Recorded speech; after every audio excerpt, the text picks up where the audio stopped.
Hello, this is a new one. Well, good evening, everyone. This is Gregor. Welcome to the stream. And today, apparently, I'm a bit washed out in color. I have no idea what's happening here. Let me see if I can fix it. If I have to hazard the guess, yeah, exposure kind of like went down. Also, white balance. It's like a very weird one. There we go. Much better. So yeah, kind of done with all the challenge stuff for this month. And while I'm kind of in the middle of preparing what next month is gonna be, I need a filler game. Now, first thought was Deus Ex. That I've streamed at least like 3 times so far, so maybe not ideal. Second thought was Planescape Torment, which is a bit too long for the 6 odd streams that I'm planning to do until October. So while I was trying to figure things out and wasn't getting anywhere, because I had like other thoughts. What's it called? Death Stranding was also kind of a thought, but that's also a bit too long. Tales of Monkey Island was a thing, but I didn't want to stream that yet today when the new Monkey Island came out. So Alpha Protocol or Ha-Call. Kind of like a weird, wonderful, fucked up thing. Alpha Protocol is like a bit of like let's call it a guilty pleasure of mine. It's like a very fun, interesting, full of ideas, flawed, dumb, and utterly broken third-person shooter. That really tried to be like a modern Deus Ex, but failed in every single way. But it's still like such a like interesting thing that I would love to stream it for a while and at least get to, show it off for a little bit. Now you also notice like I'm very very tired. Fuck me. I am very, very, very tired, so I swear I lowered these. Nope, it did not save my options. Well done. So my apologies in advance if I'm not being like super entertaining today. It's just that I'm very, very, very tired. I would probably say borderline exhausted. So adjust your expectations accordingly. I really do hope I don't, mess it up. Oh, okay. Now it's lower.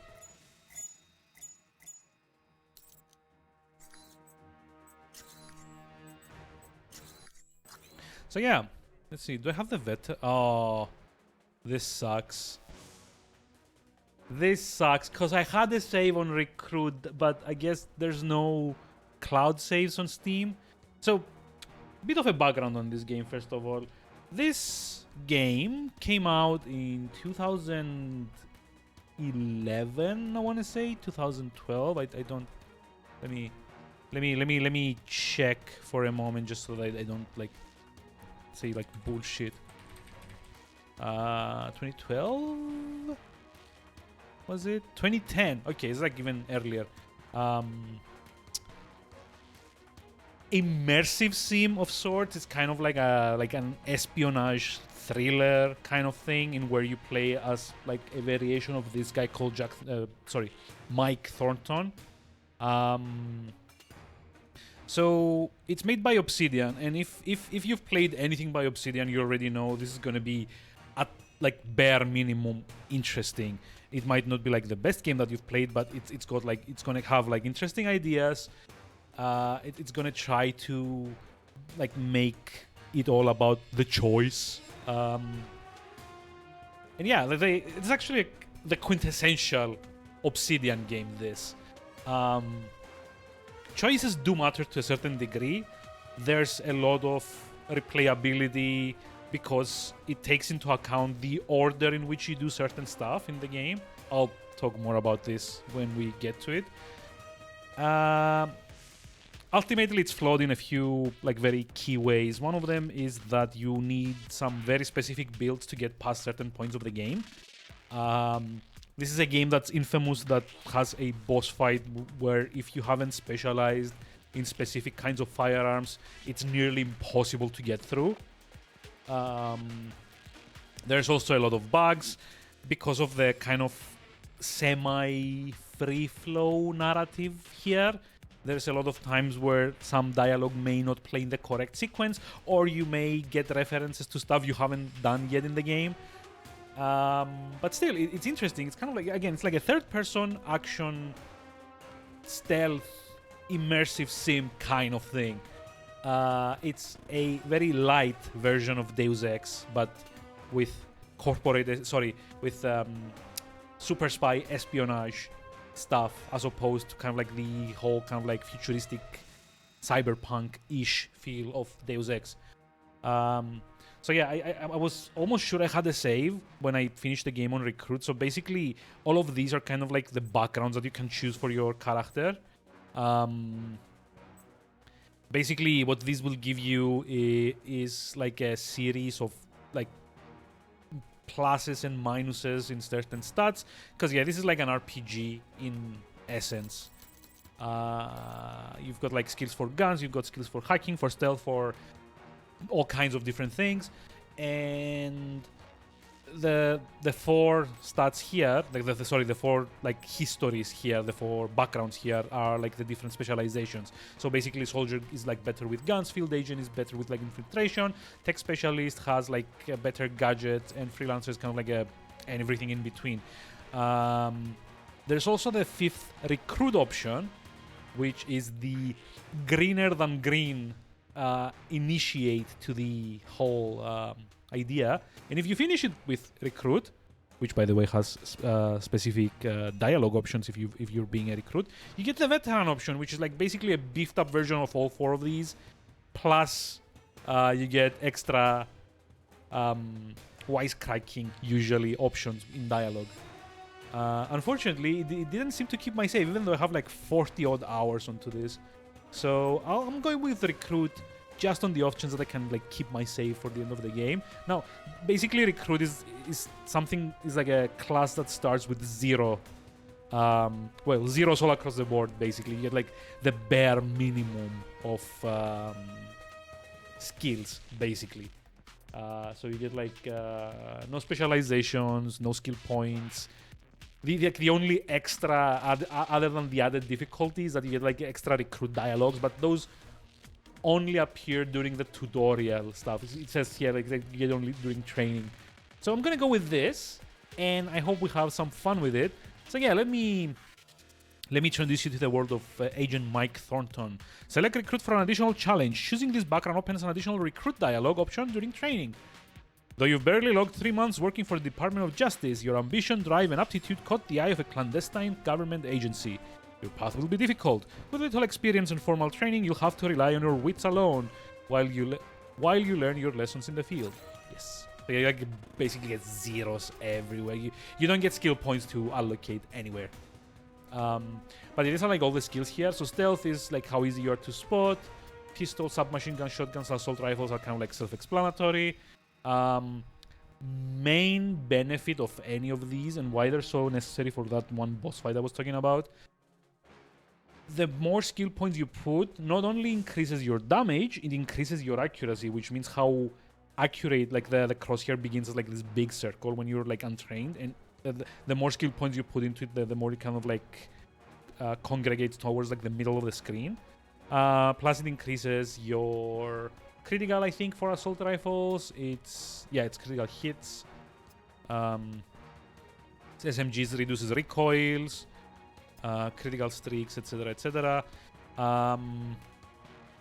And the more you level these up, the more you get a benefit. Sabotage is for using the gadgets. There's like basically certain kinds of grenades and stuff that you get to use. They all fall under the sabotage category. Technical aptitude is for, well, it's basically more healing and kind of like other support abilities, like carrying more gadgets during the loadout preparation step.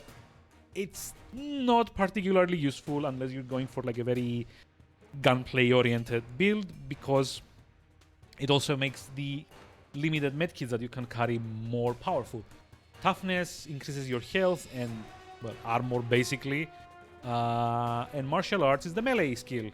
Kind of useless, honestly.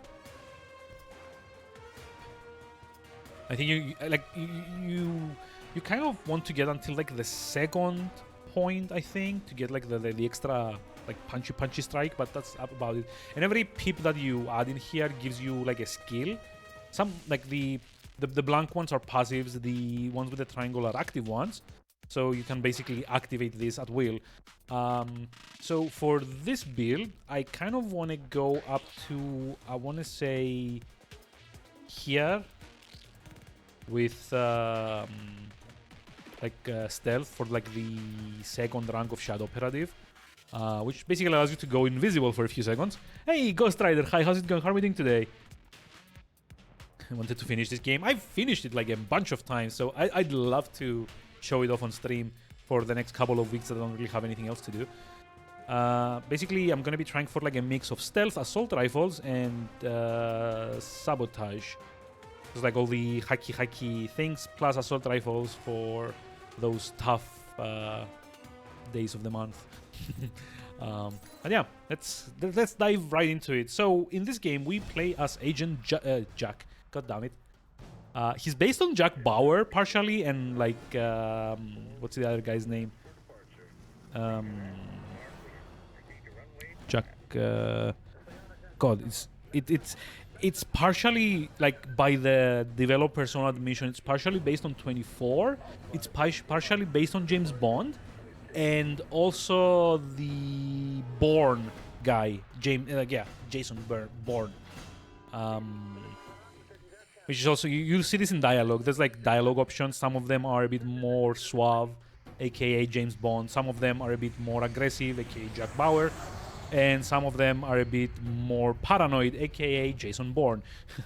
I believe the developers called it the 3 Js when they were like writing this game, by their own admission.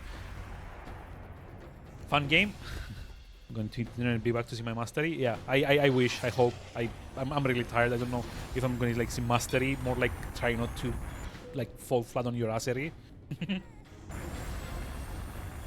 I'm exhausted. I'm like literally working like 10 to 12 hours a day now, and it's really starting to take a toll. Hi. Also, had to also do tech support today for lost accounts, which was also fun. But yeah, never mind that. So we're basically starting in the aftermath of a terrorist attack by ground-to-air missile, where they shot down a passenger jet, basically.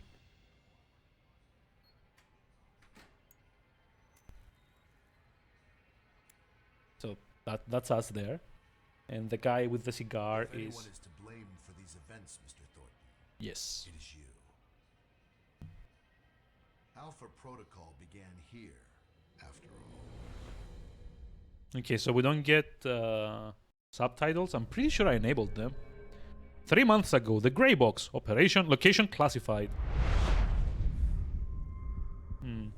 That's us. They drugged me? Yep. Hold on. Oh, I can't change the options now. That sucks. Great. Now I'm gonna fail the next drug screening test. So I'm gonna need like a You could've moment just here. asked me to close my eyes. Yeah, hold on. Options? What the? Oh, wait, I can't access... oh! Wow, can't access the options? It's like a phone ringing. Hold on. Flip. PDA. Hello? Good, you're awake. I wasn't sure how long you'd be under. Those tranquilizers wore off fast. Ugh. Oh, I think I'm still coming down. Yeah, so it didn't keep my option for subtitles, so I'm gonna have to enable them later on as soon as the tutorial finishes, you know, tutoring me. A few things to remember here. Dialogues are timed, therefore I'm not gonna be spending a lot of time like deliberating over what I'm gonna pick. That's important also for another reason. Every choice that I remember that like I want to pick because I remember what it does, a lot of the dialogue options or like a lot of the dialogue choices in this game will give you skills or perks or XP. There's basically a lot of variation on how you play your game depending on how you react to other characters. So the lady that you just saw is going to be one of our handlers. Her name, I think, is Mina.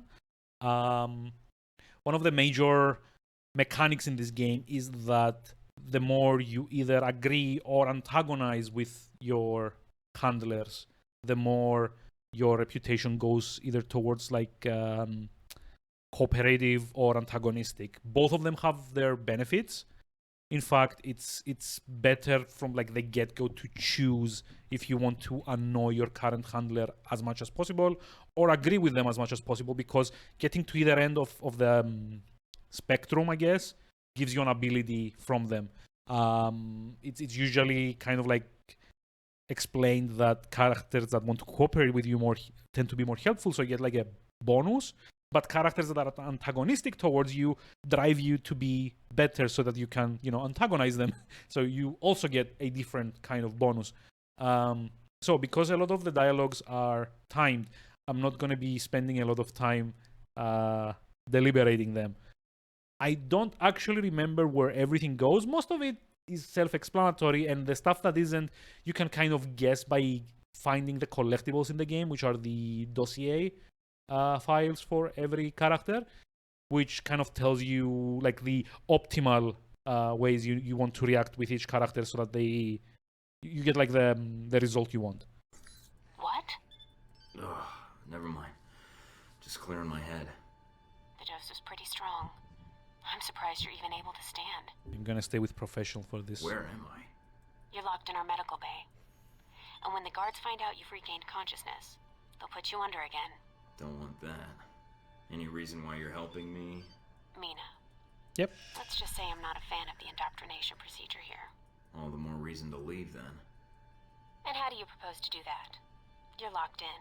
There's a guard outside. So Eventually generally, this one like will check each on you. direction in And when he the does, Can you distract the guard? yeah, there we go, Unlock the door. professional. Each direction on like the dialogue wheel a or glitch like on the the dialogue security cross panel in the hull outside corresponds might to do like it. one type of approach. As long So as you don't basically, make too on much the noise right, to leave. on the right Might is take them by surprise professional, while on the he's top is checking in. aggressive, on the left is suave or Disabling like the security system. gross. And the bottom option is usually reserved for special actions that doesn't always activate.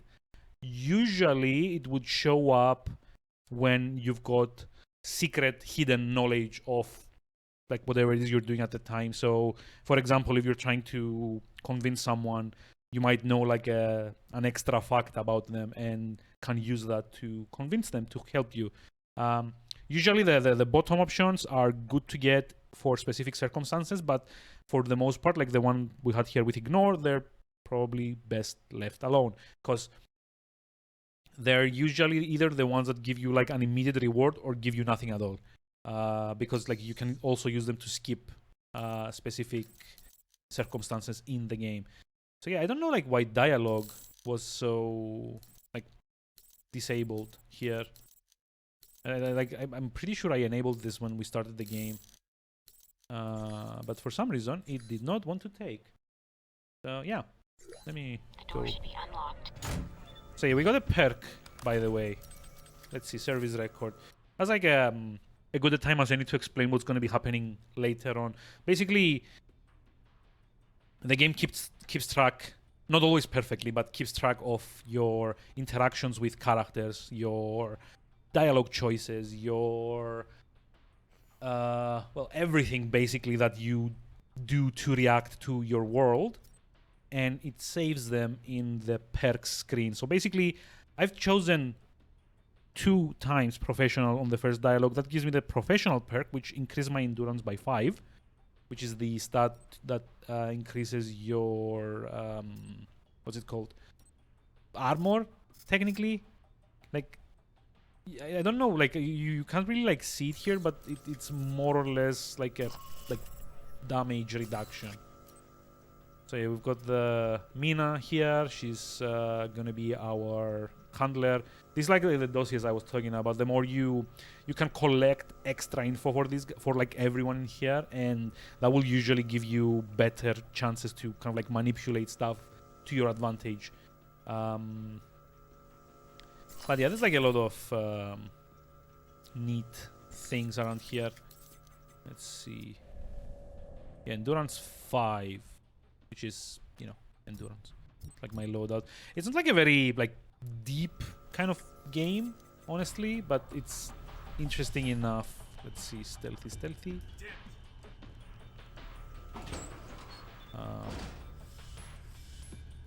I was supposed to have like a distraction somewhere around here because like the professional approach gets here to create a diversion for us. It's gonna be like dialogue. Now, one of the like the major benefits of going stealth is that you are more or less allowed to instantly take out enemy guards.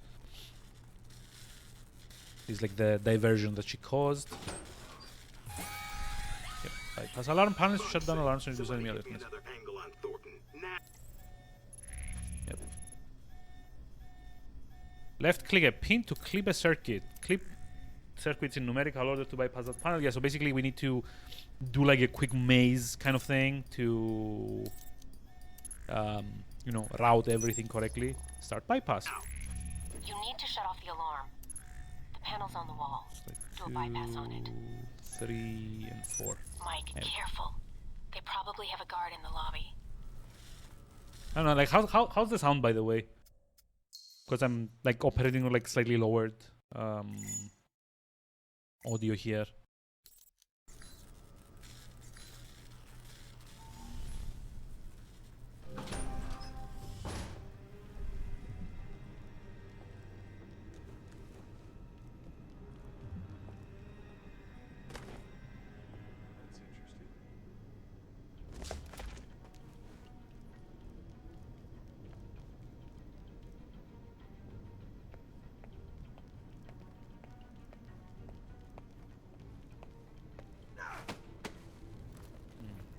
Ah.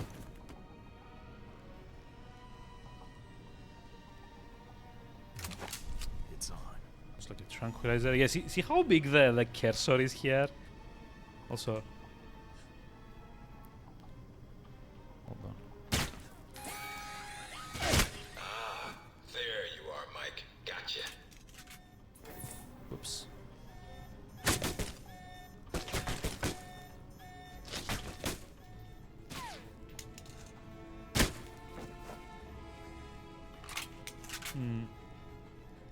Yeah, for whatever reason the game wouldn't let me. Oh, there we go. Okay, give me just a moment to move everything over to here. And also to activate my secret weapon. Aha! The double jerk counter. I'm gonna try like picking a few options that I think are kind of amusing at points. And when I do, this is gonna happen. Whoop.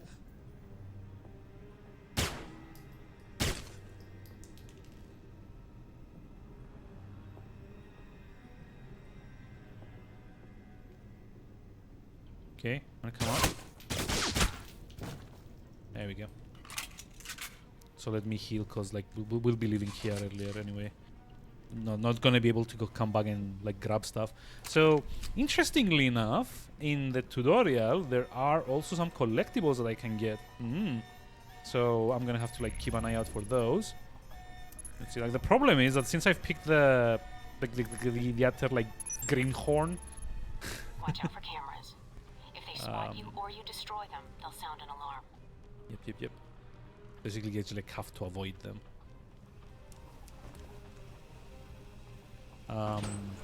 Since there are like some collectibles here that do affect later on like options in the game, I'm gonna try and like, you know, not miss them. I think there's like one in like that room, I think. like another guard out here somewhere, so I'm gonna have to like be very, very careful. Yep, there we go.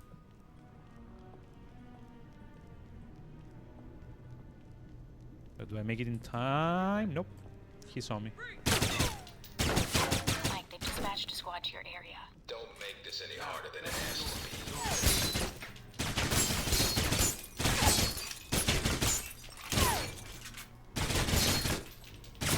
That's dumb.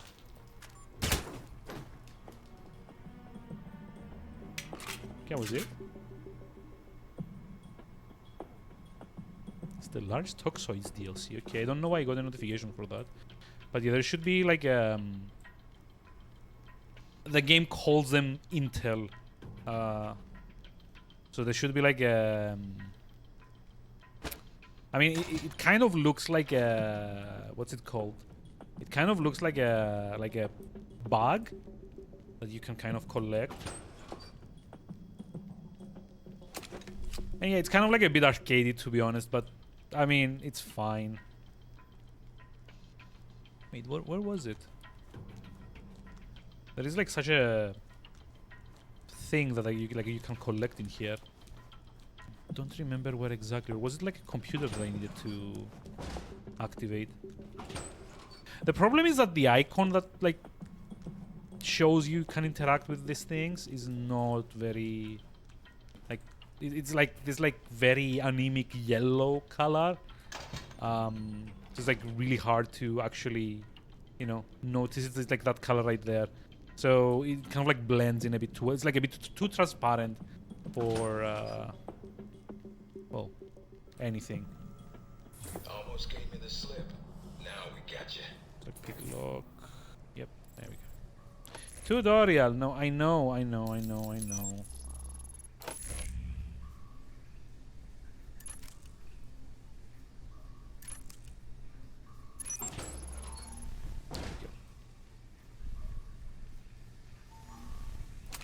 I could have sworn. Did I miss like a piece of intel? Any sign of our new arrival? God, that would suck. Because you do actually like, okay, you don't need them, but they're like good to have for. Try to stay out of sight if you can. Wait, why aren't there like the special ability? Once selected, press Q to use that ability. Okay. So yeah, this is like the very first what's it called? Kind of like special ability, which is like awareness. It kind of like shows you where like every enemy is. Okay, why is it not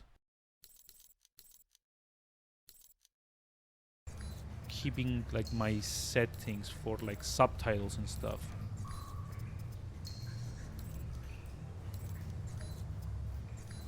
That was weird.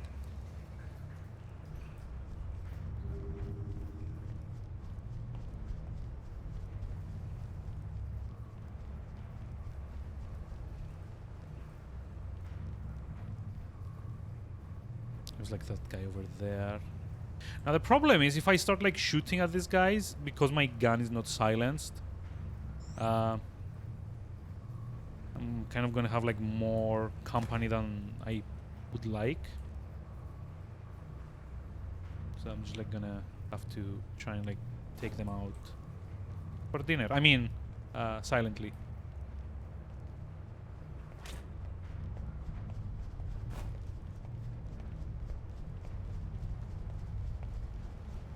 Like this.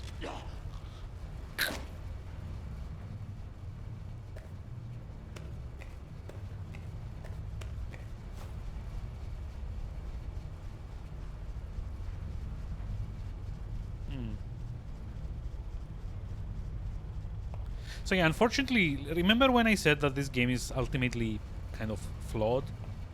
This is like one of the ways in which it's like very, very flawed. The stealth in this game is very weird. It's kind of hit or miss. Like sometimes enemies will have like decent peripheral vision. They will have a like the foresight to kind of like look up and kind of like notice you. Sometimes they might even like notice you when you're kind of, you know, peeking around the corner or something. It's not always, but it's enough times to make it a bit annoying. And even with like the highest like stealth stat, I guess, like the biggest problem is that it's not always consistent. And for like if a game kind of like wants to have stealth, it has to be consistent above all else, because in a game, stealth is this slow burning, kind of meditative, observing kind of thing that you need to do. Like you can't worry all the time. Oh fuck, why did I do this? I wanted to take cover, not start the hacking minigame, but you know, fine. So yeah, basically this is like the third minigame that we have. It's like the lockpicking minigame, the rerouting minigame, which is like the little circuit thing, and the hacking minigame. So what happens here is that I control the left code with my keyboard and the right code with my mouse, and I need to kind of like locate their matches in this jumble of text and move them over simultaneously. So yeah, basically it's fun. Actually, I really do like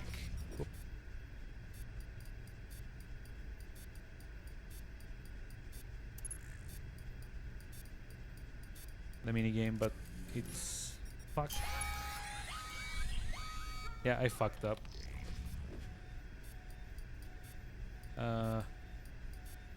Basically, you need to kind of like locate the everything that's kind of.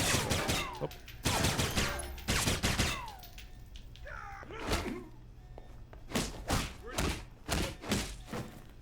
Okay, that's good.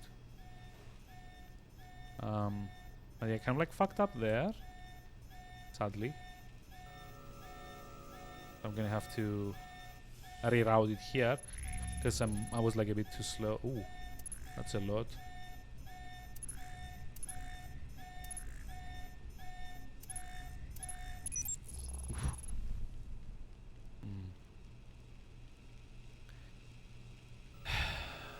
But yeah, like I said, it takes some time to get back into. Like probably not the best mini game when I'm kind of like tired.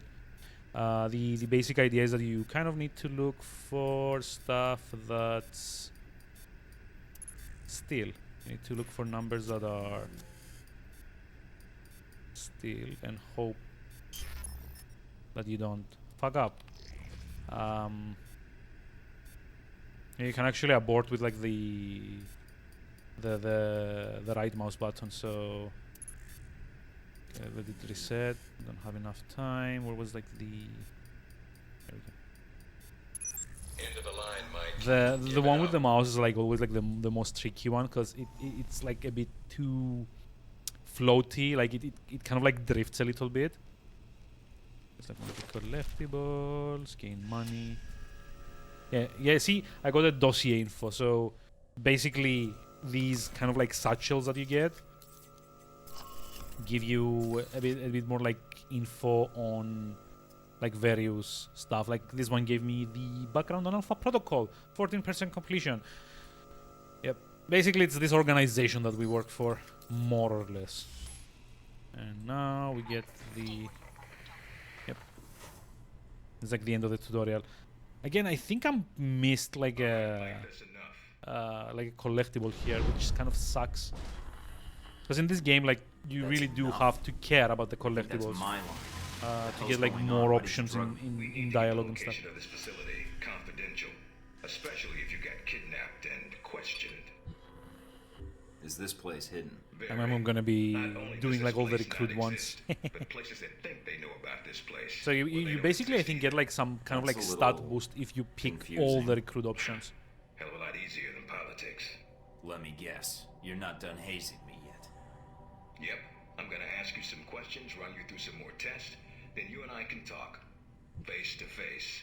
Oh That no. make you feel better? It depends on the tests, I guess. I hope Then you I don't guess hurt it me too depends much, on how Mr. you do on the Yancey. test, then. Starting with this one. I've been reading and rereading your dossier.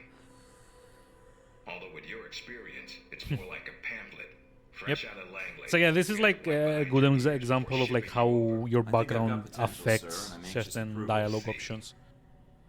If you gain more experience in the field, you may want to specialize further. But we can leave that until you've got some missions under your belt. Yeah, That's it. like for I'm veteran gonna you let get you out of the pit here and meet the rest of the crew. like a different kind of like dialogue sets here. Not a meet and greet. How about you earn it first? Yeah, those are the That aggressive means options, by the way. following orders, got it? The rest of the crew will take it from here. They'll be running you through the basics of weapons, gadgets, and espionage tactics. When you're cleared on the basics, come find me for your assignment. Jesus, that's like a big I nose. won't lie to you, Mike. It's a big one and dangerous. Oh no! But I think The you're nose! man for the It job. knows! Make the rounds. I'll see you soon. Great. Just like high school. Take some tests, then chat with the guidance counselor about my future. Yep, you jerk! So you get like 10 AP. For starters, I think it's like a good idea to pick 1 point in assault rifles. And probably like 1 in sabotage. Hey, welcome back, Ghost Rider. Yeah, like next level up, like it's like 10 per level. Next one is probably gonna be like stealth and another rank in assault rifles for now. I think it's decent. Yes. Report to Big training ass sector. screen. No weapons past this point. Also, the game, because of how it's made, if you see the camera like sharply turned to like a different angle, that's a thing that happens when you go through loading screens. It doesn't keep your momentum correctly, so you might end up like going through like a micro load and your camera suddenly staring at the ceiling or something.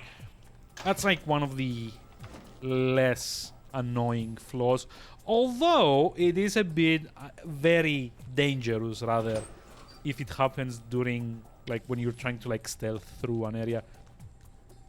Now you might also have noticed that the game tends to close doors behind you, and that kind of makes everything very linear. So basically there's no backtracking in this game. So if I tend to take my time looking for things, it's because I know that like when you go for past a point, you don't get to go back and explore anymore.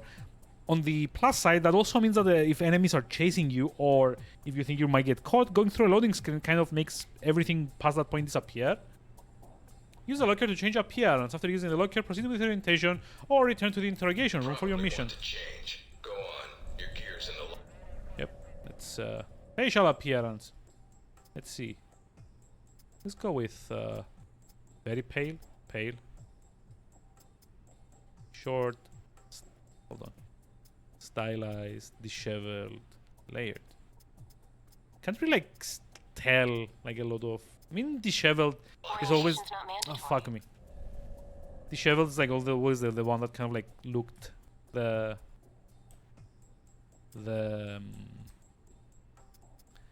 like the one that made like the most sense. Like none of them particularly look good.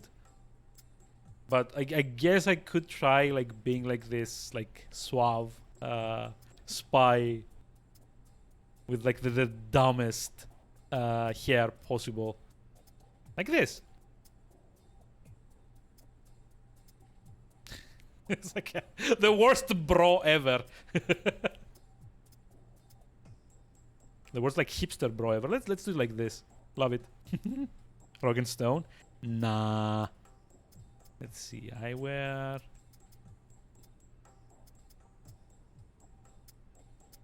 I've always kind of like used like the same presets. So I kind of want to make him like the dumbest like Mike Thornton ever. You can turn around and go back to Westridge right now. Although that might make him upset. God, like a hipster art critic. I know, right? Our war does not end here. Yeah. This target is not the last. Let's see. Let me hack some Our will emails. and our resolve. Al Samad shall continue these attacks. Fight the aggression of the West with its own weapons. There we go. Yes, for weapons have been. And you do like the Deus Ex thing where you access people's emails. Doesn't really do much. Like there is some effort put into this, but they were never as interesting to read as the Deus Ex ones. So just like basically, I just like make sure I mark them all as read, and Delivered to us. you know, that kind of like gives me Weapons that the will make a like the graveyard exploration in the triggers that skies of our enemies. I need, and that's about it actually. To strike far and to strike swiftly. Let's see, gadget orientation. That would be what's his name? The analyst guy. Mikey, Yep. be with you in a moment. The I'm just setting jerk. some things up here. I'm Sean Darcy. I'm gonna be running you through Let's go tech like orientation. recruit for now. Pleased to meet you. Yeah, that's great. Thanks. Perk acquired, Happy to green. be here. Yay. All right then. Just busting your chops, new guy. Don't worry about it. You and me should get along fine, even after this. So I think Glad you this guy finally showed up, values but you might have suave. gotten No, lost wait, on the way aggressive. here. Or we're No, wait, busy impatient. beating up some Oh, more I'm gonna try like guards. impatient now. For someone who's checking the clock, we're sure wasting a lot of time talking. Yeah, sure. Oh, by the way, not a good idea. Hitting the guards, I mean. The ones here have a lot of time on their hands, and that means a lot of time to hold grudges. I'll keep that in mind, but I wasn't expecting to be drugged and attacked. A good agent's ready for anything, Mikey. Mikey. But enough chit-chat. We got a lot of work ahead of us. Well, you do. I'm mostly here as an observer. I'll be doing your evaluation, too. What's that out there? A used car lot? A target range for you. For me, more like a shooting gallery. Oh, Head out the door there and we'll get started. All right then. I love the beard. Open the locker and equip yourself. If you use them all, just come back and grab some more. Alright, everyone's favorite. Grenades. Let's see that arm of yours. Go on. Start checking them. They're concussion rounds, so don't be skittish. They sting, not kill.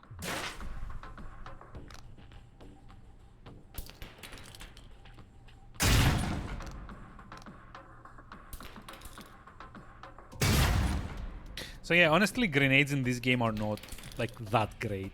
Like Alright, even now if about you something more put a challenging. lot of Try a points ricochet to into hit it. the target behind the wall. Let's see, Lob it's it like here, behind right? the target and use the wall for a hook shot. Wait, no. Like this, right? There's like one up there as well. Now, try and get one through the window. Now for some fireworks. Try and chuck one beneath the truck and take out the gas tank. Never get tired of that one. Now, see that electronic lock there? Use your EMP grenade to shut it down. Can save you time in the field. It's like literally like the you know the only good thing about. Whoop. Nope. Nope. Nope. How's that? It's shut down. Yeah, I shouldn't have No done it more like lock. this. Like later on, if you level it up, you can actually just like place it there and disable Alright, it like see that. that locker there? Let me guess. You want me to place one on the door?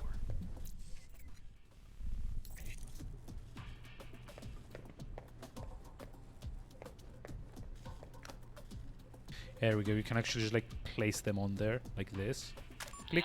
Nice, and just in time. Guess some of the other guards will be pulling double shifts for a while. Funny. You know those guards you beat up when you got out of medical? Yeah, well, they're gonna be joining us in a second. You've got a head start, so if I were you, I'd set an ambush or just start running. Me, I'd use the mines. That's what they're for. Just give me a first shot at him. Spread out. Watch the devices. Hey, wait up. I want to talk to you.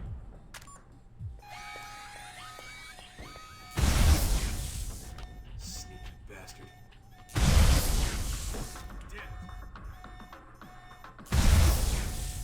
Wait. Oh, come on. The other guy got stuck there? Yep. I think I bugged him. Damn, the doc's gonna be pissed. Alright, all done. Head on up, Mike. I'll give you a breakdown on your performance. Yeah, that wasn't like very good to be honest, unfortunately. So let's see. 3 and 4. I think there's like a timed challenge you need to do as well. So basically like all of these like training thingies that you do, So, Mikey, you did all right on the basics. the advanced course, you get perks if you like manage them correctly. Time taken 63, guards taken down 4, no damage taken, bonus 15. Okay, You yeah. know, that performance wasn't half bad. Almost as good as my record. How about we up the stakes? Take this to the big leagues. What do you have in mind? So it's like the other problem with like Alright, me the and time guards, dialogues who here. you already met when you woke up, pooled our Sometimes heads you don't get together. enough time to hear out like the whole dialogue play out before you Alright, have to choose. I'm listening. It's a rematch, on our terms. It's simple. Disable all the alarms and escape the area in the time provided. And you take home the winnings. If you lose, you'll owe us. Got it? Sounds good to me. Just head into the range and we'll get to it, Mikey. Mikey. All right then. Tell your team to get ready. So here we are. Rematch. Let's see. Perk acquired betting man. So what was this one? I don't remember. Like each perk gives you different stuff. Like the green one, use recruit 3 times, gives you plus 2 AP. Oh, betting man, 5% gadget discount from Saudi vendors. Saudi Arabia is like the first area that you go to, by the way.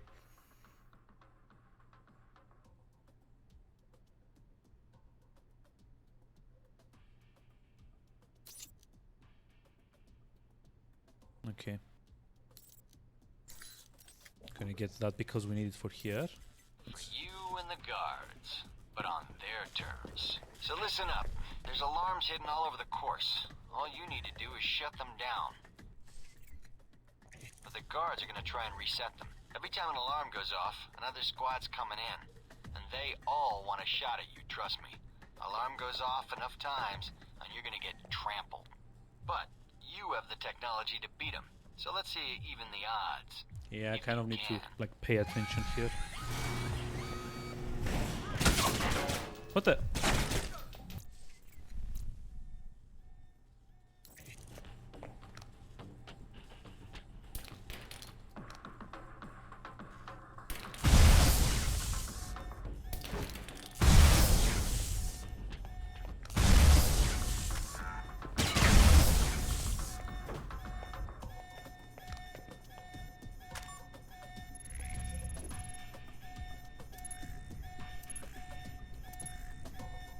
Nice, Mike. And there's the alarm.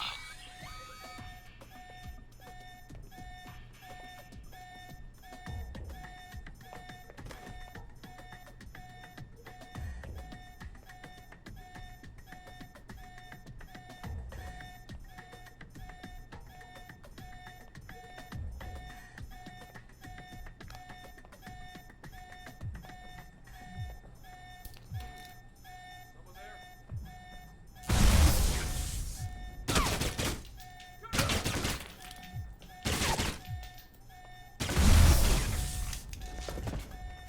Trying to get back to the medical bay, huh?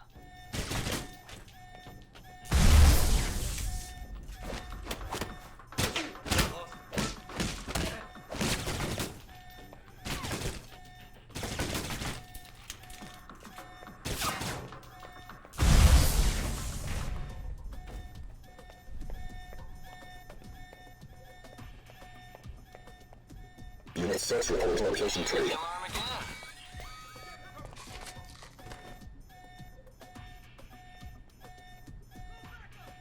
What the? Oh, I had the mimic on.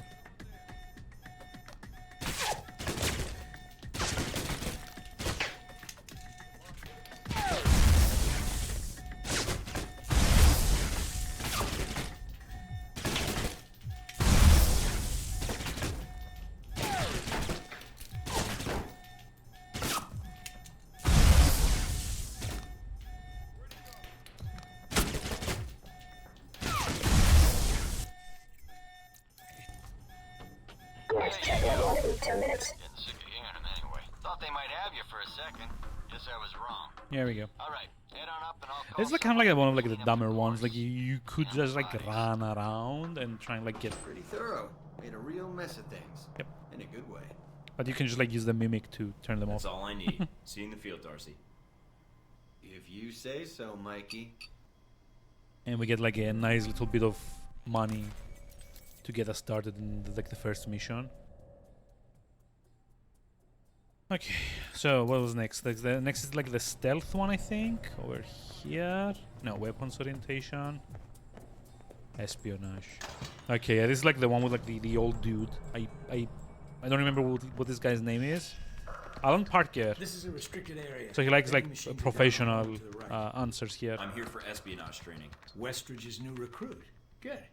There's no time to waste. So, orientation. You are familiar with the premise of an obstacle course, I assume? Yes. It's like everyone acts like a need to jerk. Like, explain. yeah, see, like we get like, oh, Up the left. fuck, I put myself in the middle of that as well. Hold on, give me just a moment. Probably need to move me up to here. There's like no UI elements in the way because the reputation updates Matters were the behind my training area. camera. The first test is navigating through the environment without being detected. Following that, So yeah, this guy likes facing professional. live challenges So against the agency. we're gonna keep it like as that Anything else I and should know get about running like this a bunch course? of Yes. I suggest you do it quickly. And level probably ups. gives your Level ups. position away. Reputation What's the deal with increases, the I guess. security panel? It secures the entrance. If you're as capable as Westridge says, then you should have no trouble hacking it and gaining access to the course. Clock's ticking. Yeah. Great.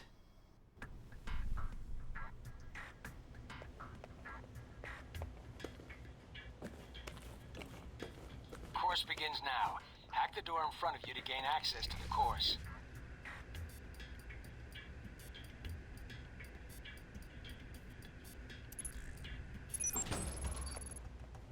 Always check your surroundings for cameras. We can't have you appearing on the nightly news.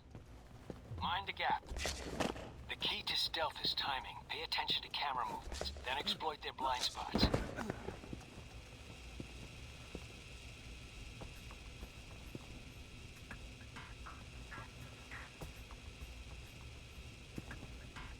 Come on.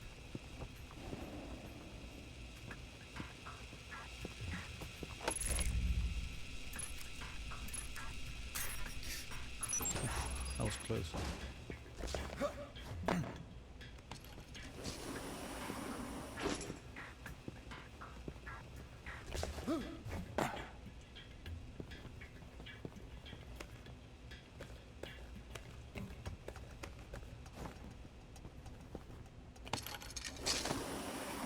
Taking in the view. God damn it. I doubt the view is what's making you hesitate. So basically, the idea is that like you can kind of like slide and kind of like bump into them on the way down. I think I was like a bit too early on the I've unlocked the security door. the fall, Go back to the control room for your evaluation. unfortunately. This is like the one I'm gonna have like the most trouble with. Your I score think. is based on several factors. Sorting the numbers now. Yep, under 13, like 2 detections. Wait, 2 detections? Outstanding. Well above average, especially for a trainee. Okay. You want to run it? Yeah, again? this one doesn't have like a. Yeah, The other two have like a special That would be difficult. bet thing. But you're welcome to try. If you improve, your new score will overwrite the previous one. Yeah. So I kind of like want to get like a better score because Course it begins kind of now. affects Hack what you the get door in at the front of you end. to gain access to the course. Let's see. That's like probably what's gonna trip me up, I think.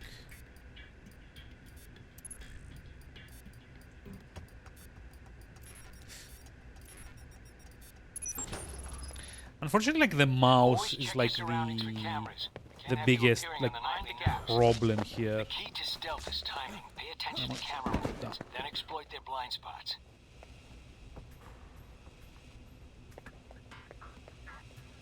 Okay.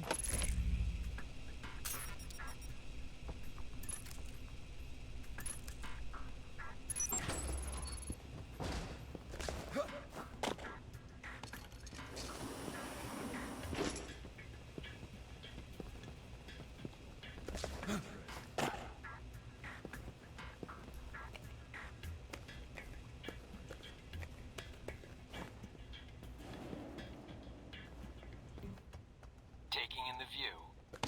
Yeah, well, I doubt the view is what's making you hesitate. There we go.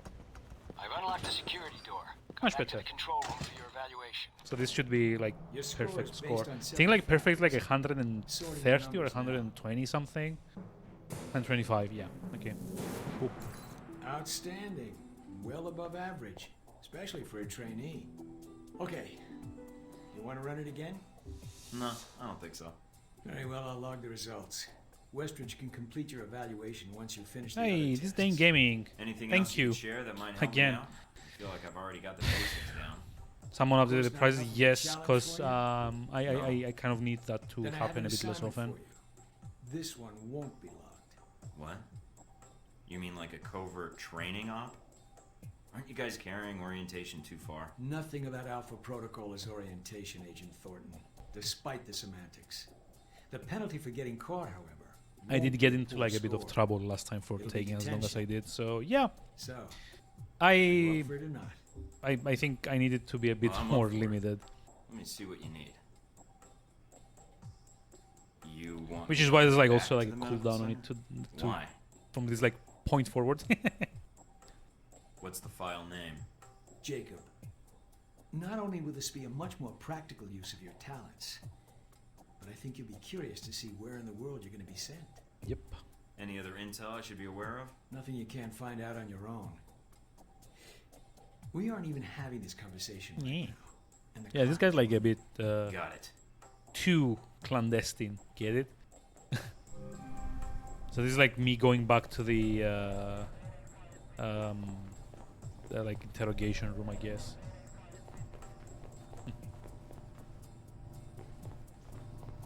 Okay, let's see. I need to retrieve data is like from this side. Okay, let me go and do the redemption now. I would never do that. I like it was my choice to kind of like have that enabled, so I'm the one to blame, which is why I've upped the prices and also why there's like a week-long cooldown on that as well. Not playing though. What the fuck? Let's see. Oh, it's not actually. Weird. My Spotify app is not synchronized to the Steam Deck. The Stream Deck, sorry. Weird. I was like gonna have to control it by mouse. So yeah, let's go with this day in gaming. Week-long cooldown, yes. It's like once per week. So that it can't be redeemed on weekends anymore, which, oh, by the way, yes. No more streams on the weekends. Trying out a new schedule, which is Tuesday, Wednesday, and Thursday. So they have the weekends free. We'll see how it goes because there's a lot of overtime that I also need to be doing during the week. We'll see how it goes. Trying out like a new kind of like schedule. But yeah, here's this day in gaming for today, September 20th. 26 years ago, we had a little-known RPG series get its roots on the PlayStation with Persona Revelations coming out in Japan. This was like the first Persona game that came out, if I'm not mistaken. I've never played this one. It's like really hard to get a hold of. It's one of like the OG PlayStation kind of like RPGs, I guess. They did have like a remake on PSP that I also haven't played. But this is like basically the start of like the whole Persona craze. Although it wasn't quite as much as like the Persona that you know nowadays. It was like a more traditional kind of like grindy JRPG of like the late 90s. In fact, like the whole thing, like the school life and stuff like that didn't happen until Persona 3 in 2004, I want to say. I've played Persona 2 though, and if that's anything to go by, I would not recommend Persona 1 or Innocent Sin, which is like one of the Persona 2s, or Eternal Punishment, which is like the other of the Persona 2s, because they are way too old school and way too grindy. Basically, it's one of those games where you have to like play an hour of story and then like kind of like do 3 or 4 hours of grind in between. Not fun. Also, the dungeon design is a pain in the ass. Everything is more or less a maze with not a lot of indication of where you need to go. or basically any indication of where you need to go in the later dungeons. And it's like very easy to get yourself locked out of certain events without even knowing why or how. So yeah, I would not recommend starting with anything before Persona 3. Although your mileage may vary. At the end of the day, it's up to you. I don't have patience for those kinds of games anymore. And this is a guy that's been playing Yakuza for the last 40 hours, the Yakuza 0, and hasn't even gone past chapter 6. Because of all the mini-games.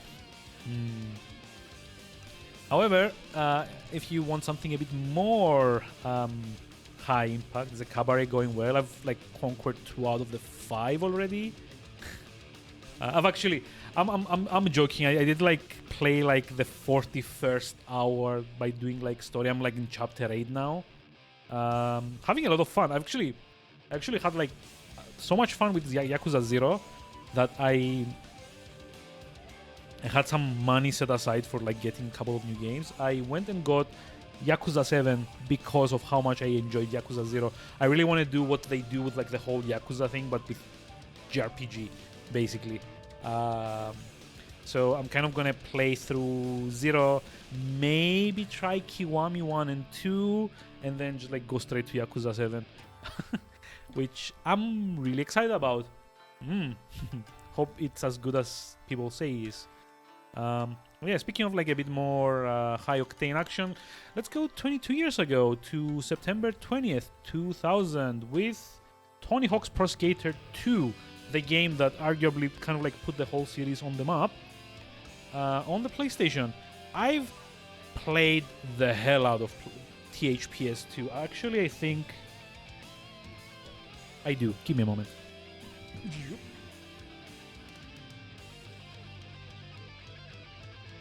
I actually had the PC version of it.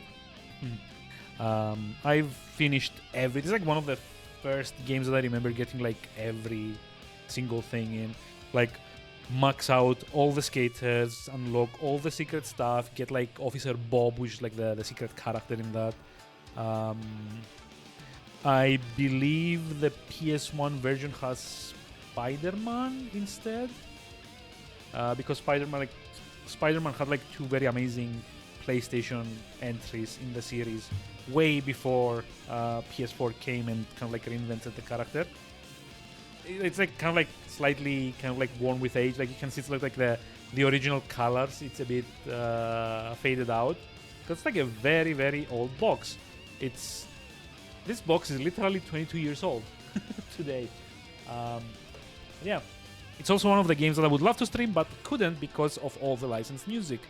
Yay! I can actually remember like a few of the songs on the soundtrack as well. It's like No Cigar by Millen Collin, I think. I think it also has Ace of Spades in there by Motorhead, or does it? I don't remember. But there's like a lot of like cool songs in there. There's like a lot more like punk-ish songs in there as well. I would recommend it. It's like fun. It's like it's a testament to how you can make a game exciting just by perfecting the controls above everything else. And how do I know this? I've played the remake of this as well. Got all the achievements. Hated every moment of it because the controls were not good in the remake. In the original they were. So GG them. Speaking of GG, let's go to 21 years ago in September 20th, 2001. Gregor the Skater, yeah, no. I just played a lot of that. I wasn't like any good at it, to be honest. But I wasn't like very good at it. But yeah, let's see. We got 21 years ago, September 20th, 2001, when we got the much beloved sequel to one of the best World War II tactics-based games with Commandos 2, Men of Courage on PC. I've played this one very little. Most of my Commandos playtime kind of went through the first one, and maybe a bit Beyond Enemy Lines, which is like the expansion, arguably. I've never gone past like 3 or 4 missions in Men of Courage, but it wasn't for lack of trying. I just like had other things that I wanted to do at the time. It was pretty decent. Honestly, I still think the first one is probably like the better one of the two. And since last month when we did the German games, I still think Shadow Tactics is like probably the best Commandos game, and it's not even about Commandos. Still, if you like the idea of World War II, kind of like squad-based tactical, squad-based espionage kind of thing, I would highly recommend any of the Commandos games. They're like formative games. They're like the games that put squad-based espionage, stealth, tactics, blah blah blah on the map. Fun fact: it would also have been like part of my what's it called? Spanish Games Month thing if I hadn't done Shadow Tactics, because Commandos was made by Pyro Studios, which are Spanish, or were Spanish before they shuttered, because after Commandos 3 they kind of went a bit downhill. Anyway, talking about downhill, 18 years ago, 2004, Def Jam Fight for New York came out on PS2 and Xbox. This is basically like a very, very weirdly licensed fighting game where you pick up, like, basically through the roster of Def Jam, the rapper label, I believe, and you use rappers as fighters in like one-on-one fights. I don't see the appeal of it. I've never been into rap music. I've never been into fighting games. So there's like two things that it kind of like completely misses me on. Apparently people like it, but I rather suspect that was because it gave you the chance to get like a lot of licensed music into your console. On the flip side though, on the same day, 18 years ago, September 20th, 2004, did you tell me? Yes, you did. A couple of times, I think. And all the better, to be honest. I'm just like, again, I couldn't quite like share in that, unfortunately. I want to like fighting games, honestly. I've tried like playing most of like the Blaze Blue and Guilty Gear ones, but I just can't get into the mentality of them. I usually just like play through the story, and then I kind of like try to get better at the, competitive stuff, or at least like at playing at harder difficulties, and I miserably fail. So I just kind of stop and go play other things that I do enjoy. Like, that's something too. I mean, yeah, like I like the stories. Honestly, like I like Blaze Blue has like some pretty amusing stories as well. But yeah, speaking of stuff I enjoy more, again, 18 years ago, September 20, 2004, aside from Def Jam, what also came out on the same day was Warhammer 40k Dawn of War. You may have heard of this little strategy game that kind of put the Warhammer 40k franchise into like the mainstream. It was one of like the first iterations also of like the Company of Heroes engine, where you basically have like small squads instead of like individual units. It's also one of like the first strategy games that have like full 3D environments where you can take advantage of cover. Like cover plays a big part of Dawn of War, to the point like being or not being cover is the difference between winning a firefight or losing your units. Great game. It had like a very active multiplayer scene as well. I've never managed to go into that because my internet was kind of shit at the time. I did do a lot of Dawn of War 2 multiplayer though, and loved every moment of it. And a very active modding scene, yes, that one as well. But honestly, it's like even to this day, Dawn of War 1 and Dawn of War 2 are like absolutely worth it. Just like picking them up and trying them out. Especially if you're like big into strategy, real-time strategy games, this is like one for you. I would love to see like a Dawn of War type game that's like turn-based, but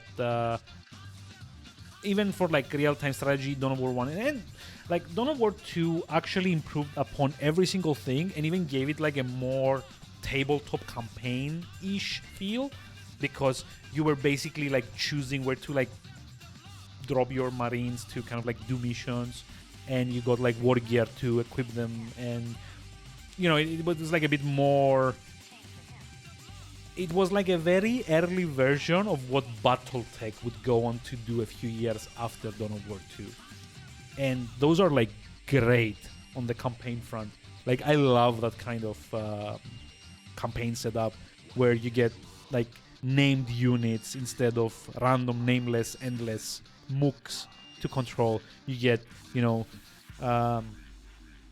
Tough Mac Beefy guy and like Imperator, what's his name, and Mr. I'm totally not gonna betray you to chaos dude instead of getting like random nameless space marines, and you have to kind of like carry them through the entire campaign while equipping them, while following them in combat, etc. Yeah, but like you did have the mooks, but in like in Dawn of War 2 only the wait, Dawn of War 2 didn't have the mooks. I'm talking about the second one now. The first one was like Warcraft 3. The second one was more like just the heroes, as far as I remember, at least in the campaign. You didn't have like the, you know, the cannon fodder in the single player, at least. As far as I remember, you had like the, or did you? It's like been a while since I've played it. It was back when Dawn of War 2 still ran on Games for Windows Live. Like imagine that.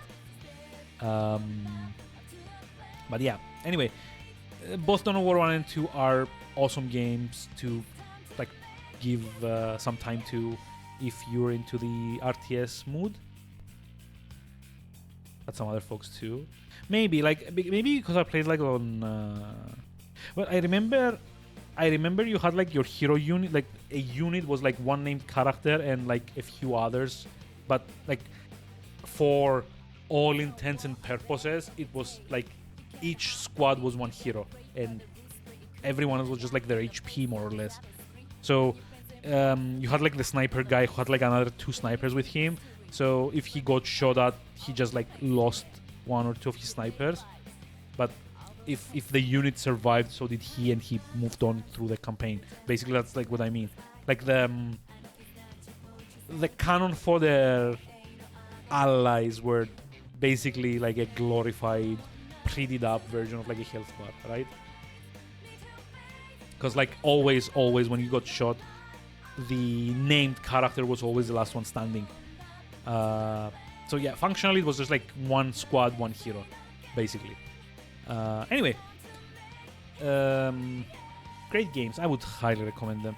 Also highly recommend what came out 17 years ago, September 20th, 2005. Sorry, I'm kind of like skipping ahead, but we still have another 2 hours to get through like Mike Thornton's jerkathon. So 17 years ago was actually like a really good year.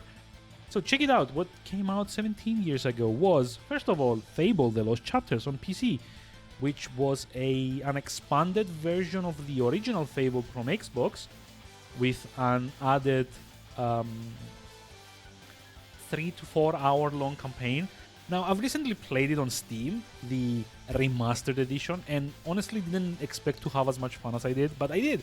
I mean, it's like very basic by today's standards as far as like RPGs go, but it's still really, really good. Like it does stuff very simply, but very well.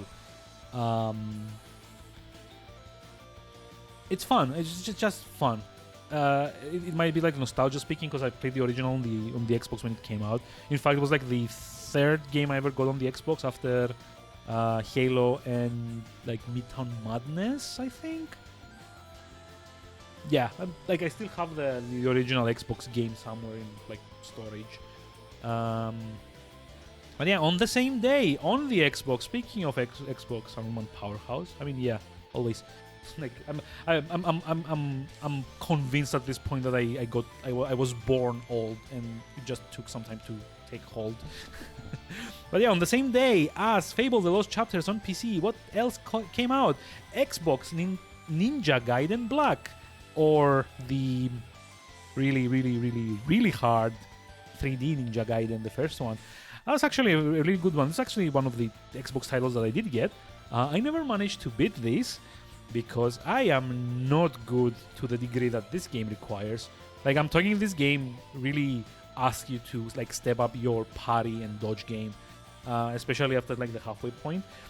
I never managed to finish this, but I would love to give it another shot at some point. Maybe on stream too. Who knows? Finish Ninja Gaiden. Yeah, the 3D one though, not the because it was like Ninja Gaiden 2. There's like 2D side-scrolling ones, and then Ninja Gaiden Black, which later got also like well, basically the original version of Xbox was called just Ninja Gaiden, and then they did like an expanded edition called Ninja Gaiden Black, and then that got ported to PS3, I want to say. And there was like Sigma, which was god awful, and then there was like the reimagined 2D first one on Steam. But yeah, I would love to finish the first 3D one. It was quite fun. It was like very rewarding to actually get the dodges because mainly of how they built the whole kind of like dodge and parry feedback loop. It felt very empowering to actually dodge and block and parry stuff because you could actually see the weight of the attacks being kind of like thrown aside. That's like a really good like class in animation that for like very early on in like gaming's 3D steps. Yeah, also highly recommended, although I would not recommend trying to finish it. Just like get it with the mindset that you're probably going to fail a lot, kind of like Ikaruga or Jamestown or stuff like that. They're like super hard. On a much more easier front though, X-Men Legends 2 came out on the same day on the PS2. No, hey, Django Roba, not a chatting stream, just another This Day in Gaming redemption. Maybe I should put like a little banner here that says like This Day in Gaming. How are we doing today? How's it going? Also, I need to ask, I'm sorry for pausing this, I need to ask, how is Final Fantasy VII going along? I'm assuming you're playing it on the Steam Deck. I saw like a few achievements pop up on my feed, so I'm kind of like very curious. But yeah, this has been a very good day in gaming. September 20th has some like very strong releases.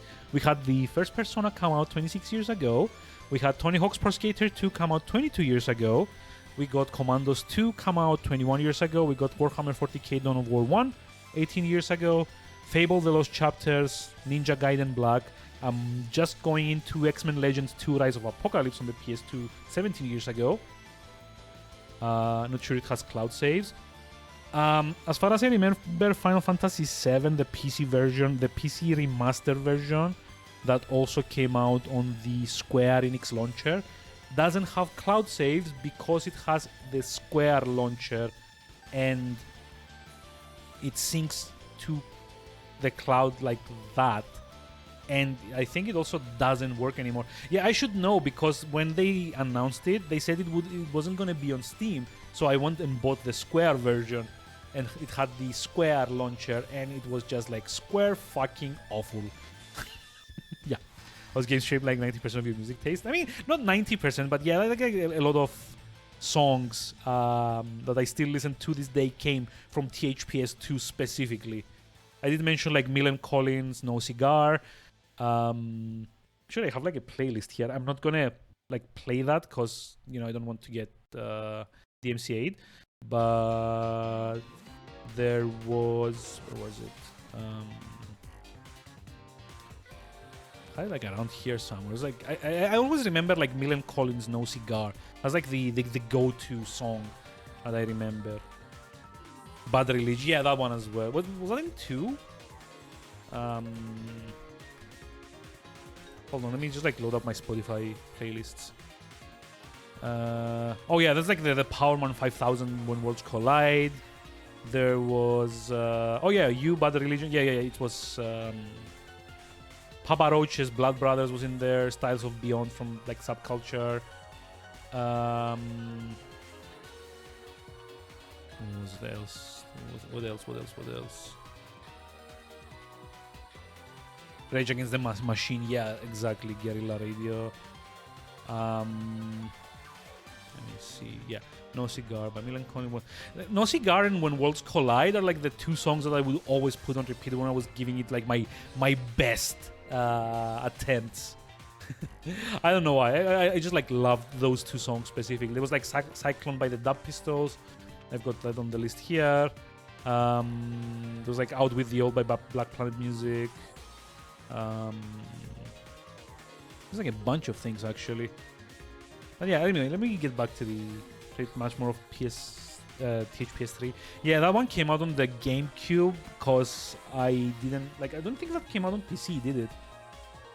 Or was it 4? I remember playing one on GameCube, but I only had it like a rental, so I didn't ever like play too much of it. But yeah, 2 is like like I was saying, 2 is like the only one that I actually owned. Boxed version as well. It's like the one that I maxed out all the skater stats. I unlocked Officer Bob and like I don't remember who the other special character was. I got into like the THPS one like secret park to like get like all the skate letters, get all the videotapes, do all the tricks, tick all like the secret gaps in every single level. I think I probably had like easily 200 to 300 hours into this game over the like years. Good times. I really wish I could stream it, but you know, streaming that is like a surefire way to get the MCA like almost immediately. Like the moment you put in THPS2 as the category, Twitch goes no, banned. Yeah, anyway, let me just like go through the list here because like again, there's still game and there's still other really good ones that came out on September 20th. I don't know what it's about the day. There's a lot of good games. So we were at X-Men Legends 2, Rise of Apocalypse. The X-Men RPG, isometric 3D RPG. Kind of, I think it was done in the same engine that Freedom Force was done in, or not. But it was like in a similar style, and it was like a really good game. I've played more of Freedom Force than X-Men Legends, but Legends and Legends 2 were also really good RPGs built around the whole kind of like Marvel X-Men kind of thing. Very much recommended if you can find it anymore. Let's see. And then we have a 6-year gap to 2011 with Fallout New Vegas: The Lonesome Road coming out. Wasn't it Freedom Force and one lady said hero said peaches and cream? Yes, it was. It was Lady Liberty, I think her name was. Oh fuck, I don't remember. I remember like the main hero was Minuteman, which like is like the Captain America equivalent, and like the it's like Minuteman and like the Freedom Boy or something. It was like his sidekick, and then you get like El Fuego or something like the Hispanic like fire-based hero, as far as I remember. There was yeah, Minuteman was kind of like the aha, this is Minuteman, the 60s hero that you remember from the Silver Age of comics. Evil beware. For my yeah, he actually had like a very dumb staff as a weapon, a staff with like a double-headed eagle on the top. That was like the dumbest thing ever. And he was also dressed as like the Minuteman, like the tricorn hat, and it didn't come out on September 20th, but you should go play Freedom Force and also the Third Reich, the sequel. They are both amazing strategy RPGs. They're like one of the best you can get of the kind. Maybe like on par with X-Men Legends, and maybe like even better in some regards. I would highly recommend them. Anyway, let me just like quickly get through the rest of the things, because we've got a lot of bangers. 11 years ago, September 20th, 2011, New Vegas, Fallout New Vegas got its best, for me, DLC. Lonesome Road, the final one, the sad one, the one that finishes the courier story, the one in which you finally find the elusive Ulysses, as far as I remember his name was. Also the one that had the dumbest collectibles ever. You kind of like went around and blew up dormant nuclear warheads for whatever reason. Great game, great story. Honestly, if you're gonna play a Fallout New Vegas DLC, Lonesome Road should be it. If you're gonna play 2, Old World Blues is also quite decent. If you're gonna play 3, then maybe play the casino one. I don't remember what it's called. The one in like Sierra Madre Casino. Just don't play the one in Zion Park. That one's like by far the the least interesting one of the four. But yeah, Lonesome Road is probably like the best one of the four, and like a great finish to a great game. However, like if we're talking about greatness, on the same day, Gears of War 3 came out on the Xbox 360. I don't know why I did this segue, because I've never played Gears of War 3. People have played it, people have loved it. I don't really know. I have the first one, I've never even touched it, so make of that what you will. What I have played a lot of, though, and would highly recommend, is the 5th re-release, I guess, of Resident Evil 4 HD that came out September 20th, 2011 on the PlayStation 3 and Xbox 360. Resident Evil 4 HD, aka the one with Midget Napoleon. Campy, funny, good shooting, good mechanics, good exploration, pretty much an all-around good reinvention of the Resident Evil formula after Code Veronica kind of tanked the whole thing. Another great game. It's no surprise that Resident Evil 4 keeps getting remade and re-released on consoles over and over and over again. It's like by far one of the best ones that like came out of that series, especially in like the action years of the franchise. Speaking of a bit more action, let's go to like a hack and slash thing. 10 years ago, 2012, September 20th, Torchlight 2 came out. The sequel to a... Well, it wasn't exactly Diablo killer, but it was made by the people that made Diablo 2, so it had like a lot of the same DNA and like the ideas. And Torchlight 2 was basically their equivalent to Diablo 2. Great little action RPG. I would probably recommend it if you can stomach the grind that's required, because it's even more than Diablo. Mainly because the characters are slightly slower in that than they are in the Diablo series. I've got like 130 hours in this, I think, and I still haven't gotten like all the achievements, and probably never will, because it requires also hardcore mode, unfortunately. Sucks. What doesn't suck, though, segues. 9 years ago, September 20th, 2013, Wii U saw the re-release of the most controversial Zelda game, Wind Waker. Well, not the most controversial of the good ones, actually. Wind Waker HD came out on the Wii U 9 years ago. I've played this one. I've actually streamed some of it. I need to go back and finish it. It was fun. I've also finished the original version on the GameCube. I don't actually have the disc here. It's in storage. But I do have like the... Well, I said controversial of the good ones. Skyward Sword was not one of the good ones. I'm sorry. Yeah, if like anyone like likes Skyward Sword, more power to you, but it was not good. Sorry. The Wii was not a good platform for a mainline Zelda game. Yeah, you feel accomplished. I could not stomach the motion controls, honestly, so... Is that Persona 3 song? No, this is like Persona Q, actually. It's like the... Hold on. This is like the Fire Up in the Night, the Persona 3 edition of this for Persona Q. So basically Persona Q has like two story paths. There's one where you play as the Persona 3 characters. Yeah, it is. This is like this is the main combat theme that plays in Persona Q if you've chosen the Persona 3 cast. And conversely, let me just like put up the other one. Hold on. Video game OSTs. This is the equivalent that plays if you play as the Persona 4 cast. It's the same song done by the same artists, but in a different style. Have I mentioned how much I like Persona Q? I can't stop recommending it. Like you really need to play it. If you like Persona 3 or Persona 4 or both, you should play Persona Q. Also helps if you like the Etrian Odyssey games, because there's like a bit of that in there as well. But yeah, just you should really try.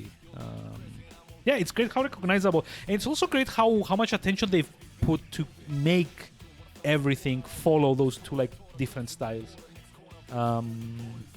Again, like please at some point make some time and play Persona Q, especially you, Django Roba. I'm sure you're gonna love it. It's like personal guarantee. Like I feel like you have like very similar like tastes to me, so just to put it into perspective, it's one of the very few games that I've bought on 3DS the collector's edition from out overseas, and have played 3 times to get both paths and like the something like Soul Hackers. I don't know. Like I'm gonna get it eventually. Let me finish with this because I've got like a few things I need to like chat with you guys. So Wind Waker HD. Main thing that they've done was add the fast save, for me at least, which made the game a lot more playable. It cut down a lot on the aimless kind of like wandering that happened during the sailing in the original Wind Waker. I've actually finished the original Wind Waker, and I've even more than that, I've actually collected all the little like figurines that you get from like photographing stuff, which means I've played it like 2 times because some of the pictures you need to play on like a New Game Plus to get.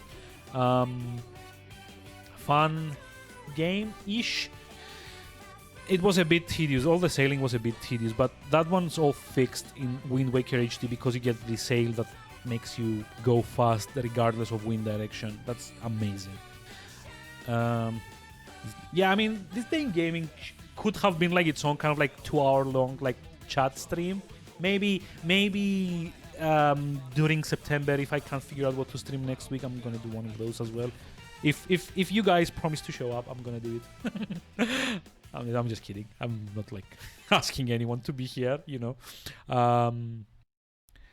But yeah, like mainly the reason I don't do like just chatting, to be honest, is because, you know, it's kind of hard to keep a conversation going for 2 hours if there's like not a lot of consistent people showing up. Like people have like their own lives, their own things. I generally don't pull in like a lot of enough people to have like consistent viewership.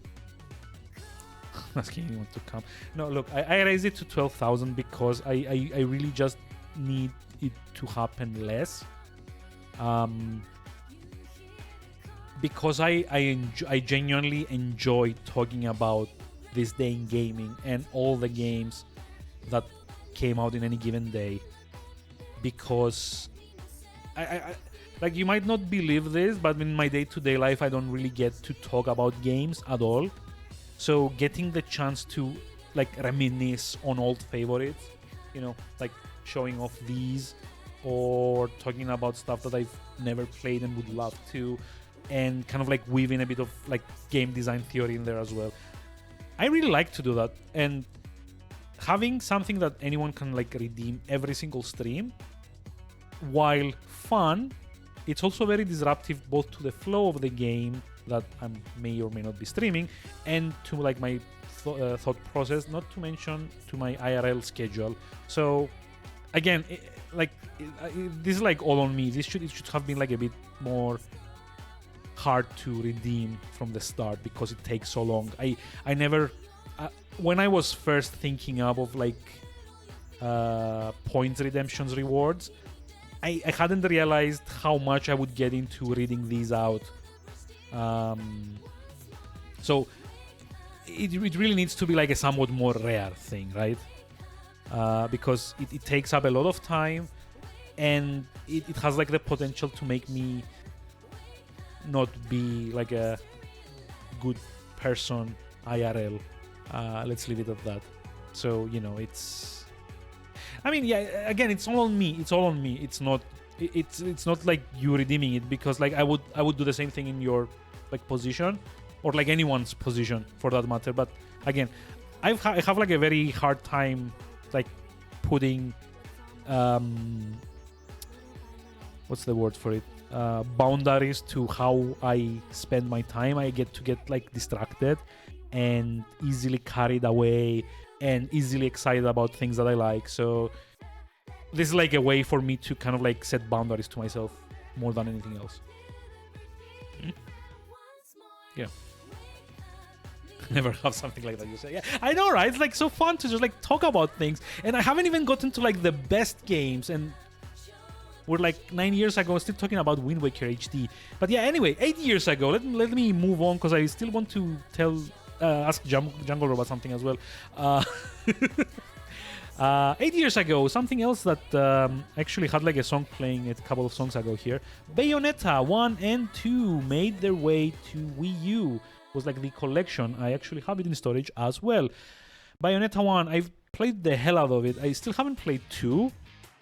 It's like such a fun game. It's the culmination of Platinum Games' kind of unique brand of spectacle fighter, I guess. It's kind of like Devil May Cry on steroids. And a big part of that comes from how you dodge stuff. Because if you've not played Bayonetta, one of the main mechanics to avoid damage and give yourself an advantage in every fight is that you can activate something called Witch Time, which is basically a kind of slow motion ability, which, if timed correctly, allows you to move at full speed around enemies while they're stopped in time and beat the shit out of them. And it's very, very satisfying. I love the game just for that. Like, the whole kind of like aesthetic of it is also really fun. There's like this whole kind of like jazzy, groovy tune to it. All the characters are way over the top. But like, hell, like the is the kill backlog active for real 99? It is, but again, like the challenge takes priority, which is why, you know, kill the backlog is active, but I wouldn't recommend redeeming it if you want something streamed now, basically. There's probably going to be like a week after this week. Could make you play. Oh, I mean, I could. Like, how long does it take to get through it? Because if I'm going to play Outer Wilds, I would love to finish it as well. I'm going to have like another 5 streams after this. 20 hours? I mean, I guess I could like do another stream on October as well. You know, yeah, sure, why not? I mean, realistically, I still have to do like Tales of Mankind for... Oh! Okay. Redeem, kill the backlog. Okay. Guess not. I'll see how I can fit this in. Oh yeah, like speaking of which, now like a few of the regulars here. There's gonna be an announcement on Discord as well. I'm changing my schedule a little bit. Now I'm stopping the weekend streams. Partially because I got on trouble last Sunday for going way longer than I should have. And that was, again, all my fault. So in order to avoid that, I'm going to be streaming Tuesdays, Wednesdays, and Thursdays, 9 p.m. to like whenever I stop. And for now, just like moving away from the weekend streams a little bit. It's still going to be 3 streams a week. Still going to try to do the challenge from October onwards. But I need to be fair to like my IRL obligations as well. So weekends, I need them for like family time. Like I can like sacrifice as much of my sleep as I feel like safe to do so on the weekdays, but on the weekends I can't, like, you know, take 4 to 5 hours away from my free time, from my family time, right? So yeah, from like this week onwards, it's gonna be like Tuesday, Wednesdays, and Thursdays at 9 p.m. The schedule has already been updated. I'm gonna put it on Discord after the stream, just as an FYI. I hope this doesn't annoy people that came to hang out on Sundays. I mean, I'm still gonna be around the PC on Sundays, but not to stream. Like I'm not gonna be like on the PC for like long amounts of time anyway. Plus, there's also like the whole like overtime project that I'm doing at home, so there's also that. But anyway, Outer Wilds. Okay, gotcha. We will see what we can do from next stream onwards. Actually, next stream onwards. Let me see. How big is Outer Wilds? 10 gigabytes. Let me try something. In the meantime, let me go to the last few days of September 20th. 4 years ago, we had on September 20th, 2018, Atelier Orona, The Alchemist of Arlan DX, come out on the PS4. This is a remake of the original Atelier Orona from the PS3. I've not played that one. I've played Ryza and Sophie, and I don't remember what the other one was. Mostly they're kind of similar in that you always play as an alchemist that has to play little mini games to craft items, and items crafted unlock abilities and skills and stuff like that. It's a game that's built around crafting, more or less. Highly recommend the series if you start from the PS3 era onwards, because the PS2 games are borderline unplayable with all the grind that they need. Even though, in my humble opinion, the best Atelier game is a spin-off called Mana Chemia. That's one that I'm gonna stream next year after I'm done with the challenge. It's like one of the ones that I plan to like put in time for. Basically, my big wish at the time is that when I finish the Around the World challenge, which by the way is not happening today, but here's the general gist of it for anyone that's not familiar with it.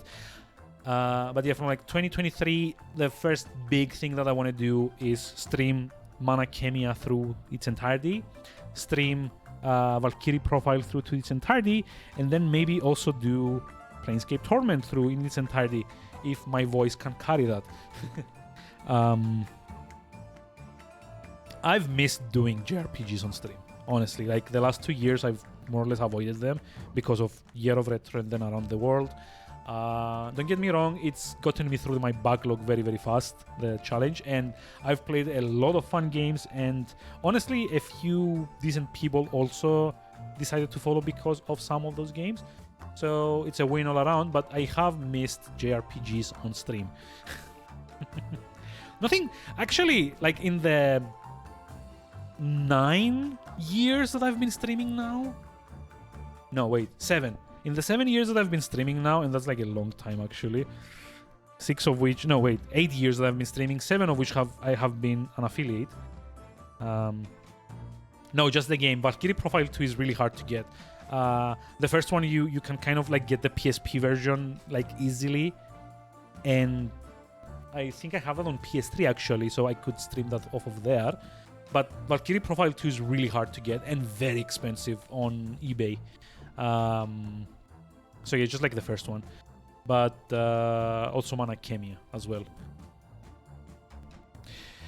But yeah, like in the 7 years that I've been like streaming and an affiliate, I've never had as fun and as engaging a stream series as when I did Final Fantasy IX for the first time. That was like 3 months worth of streams, and every single one of them was amazing. Like everyone was participating. There was like a lot of laughing. There was like a lot of like goofy fun times. There was a lot of new people, a lot of voices, a lot of, even when I was kind of like down in the dumps and not in the mood to do that, just like stream that and immediately would pick up. I don't know what it was about that game. I just had like the best fun, like overall, while streaming that. Peak stream experience. Yes, thank you. That's the thing. Which is kind of sad because there's like other games that I would love to stream and have that, like Deus Ex, but it never really happened. And even like Persona 3, I think it kind of started like that, and then kind of bottomed out a little bit in the middle parts where the story kind of like slows down. I don't know, like I do miss that. So yeah, we'll see. Anyway, let me get back to the final stuff that came out, which is 3 years ago, September 20th, 2019. Let me finish the redemption after 40 minutes. Let's see. We had 2 games come out on the Nintendo Switch. Both of them re-releases. Well, kinda. Ni no Kuni, Wrath of the White Witch came out on the Nintendo Switch, aka Studio Ghibli with Pokemon. It's like an RPG with Studio Ghibli cutscenes, basically art, and an emphasis on recruiting fairies to fight with you or to like equip and stuff. I've heard good things about it. I have it on PS3. I've never played it, but what I have played and finished was the other game that came out on the same day on the Nintendo Switch, The Legend of Zelda: Link's Awakening, the remake of one of the weirdest games to ever come into existence. And by that I mean Link's Awakening on the Game Boy. So in case you don't know, Link's Awakening on the Game Boy became, well, the banner game for experimentation back in the late 90s, because here's some backstory. Link's Awakening on the Game Boy, again, came to be as an official experiment by Nintendo employees to port what's it called, Link to the Past from the SNES to the Game Boy. When it turned out that that didn't actually work, and it didn't really work, they started reusing all the assets they had made to make a new game. And because there wasn't any oversight, it became this weird and wonderful and fucked up in some regards thing. It's one of the most fun Zelda games you can play, and it's not even meant to be like an official kind of like in continuity thing. They ended up reusing likenesses of Mario, Peach, Goombas, Yoshi, Chomps, I think they're called. Well, a lot of different characters from other Nintendo properties as characters in that game. It's also, I think, the first instance of like the trading chain quest thing appearing in a Zelda game. It's such a fun game, and when they ported it on the Switch, it was just as fun, but with like a new kind of like claymation style coat of paint over it. Highly recommend playing either of the two. If you can get the Switch one, it's like the best way to experience it, but the Game Boy one still holds up, especially if you get the DX version, which like has the added Game Boy Color content and dungeon. And that is This Day in Gaming for September 20th. Speaking of which, since we've got like the Jungle Robot Redemption, and since he's so keen on me doing that, as long as a good day. Yes, it was a very good day. I think I'm about to drop the Alpha Protocol thing, much as I would love to stream it if I'm gonna be doing Outer Wilds for the rest of the month. We are going to change a category. Ooh. And we're doing Outer Wilds by popular demand. Kinda. So yeah, let's see. Outer Wilds, the Redemption. Had it download, and it did. So let me update my category. Very popular. Well, popular demand as in like at least one person asked for it. Popular demand. So you will have to give me 2 minutes to set up my scenes. So let's get rid of the music. Let's launch the game. Let's go to live. And let me add the game source here. Unfortunately, you're not going to be seeing me finish. There we go. This goes away. Alpha Protocol. My apologies for that. I really wanted to, but oh fuck, gamepad. Damn it. Well, I guess we're doing that. But yeah, since there's like the redemption, and since it takes like as long as it takes, I'd much rather start it now and be able to finish it. So let's see, Outer Wilds. I have no idea what this game is about. I was told to not get spoiled, and when I get told that, I generally try to like adhere to it. Apparently it's like a really good game. We'll see. New Expedition. I like the music so far. It's like very nostalgic. But yeah, we'll see how this goes. Wake up. Fine. The banjo.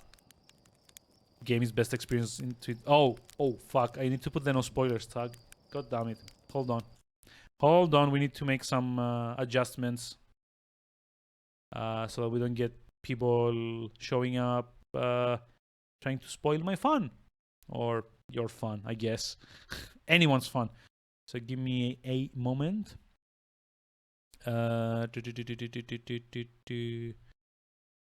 First playthrough.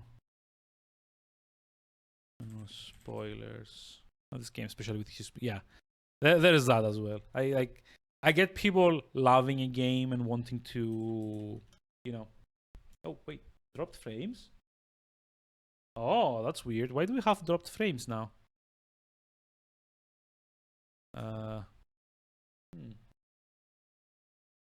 This is very weird.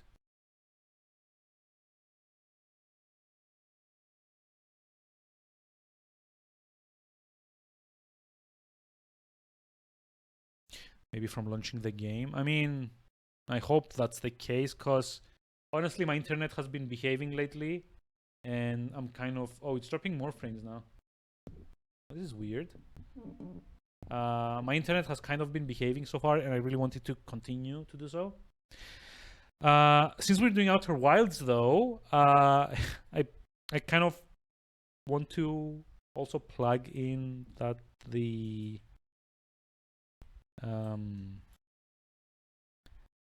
I've also got like the... Hold on. Wait, why is it best played with a controller if it's like a first-person game? But anyway, I get that people like love a game enough to kind of want to, you know, share their love with other people, and I totally get that. I do that all the time as well. But like if you're like specifically asked to not spoil things, like I really hope that people do, you know, respect that. There's our pilot, back from your pre-launch camp out under the stars, I see. So it's launch day, eh? Seems like only yesterday you joined the space program and suddenly here you are, leaving on your first solo voyage. What do you say? Ready to get this beauty off the ground? It's all fueled up and ready to go. It's like... You want to ask me something? Oh, no, not ask. You asked about people's opinion on Final Fantasy VII. I kind of forgot to answer that. Honestly, I like Final Fantasy VII. I think it's rather overrated.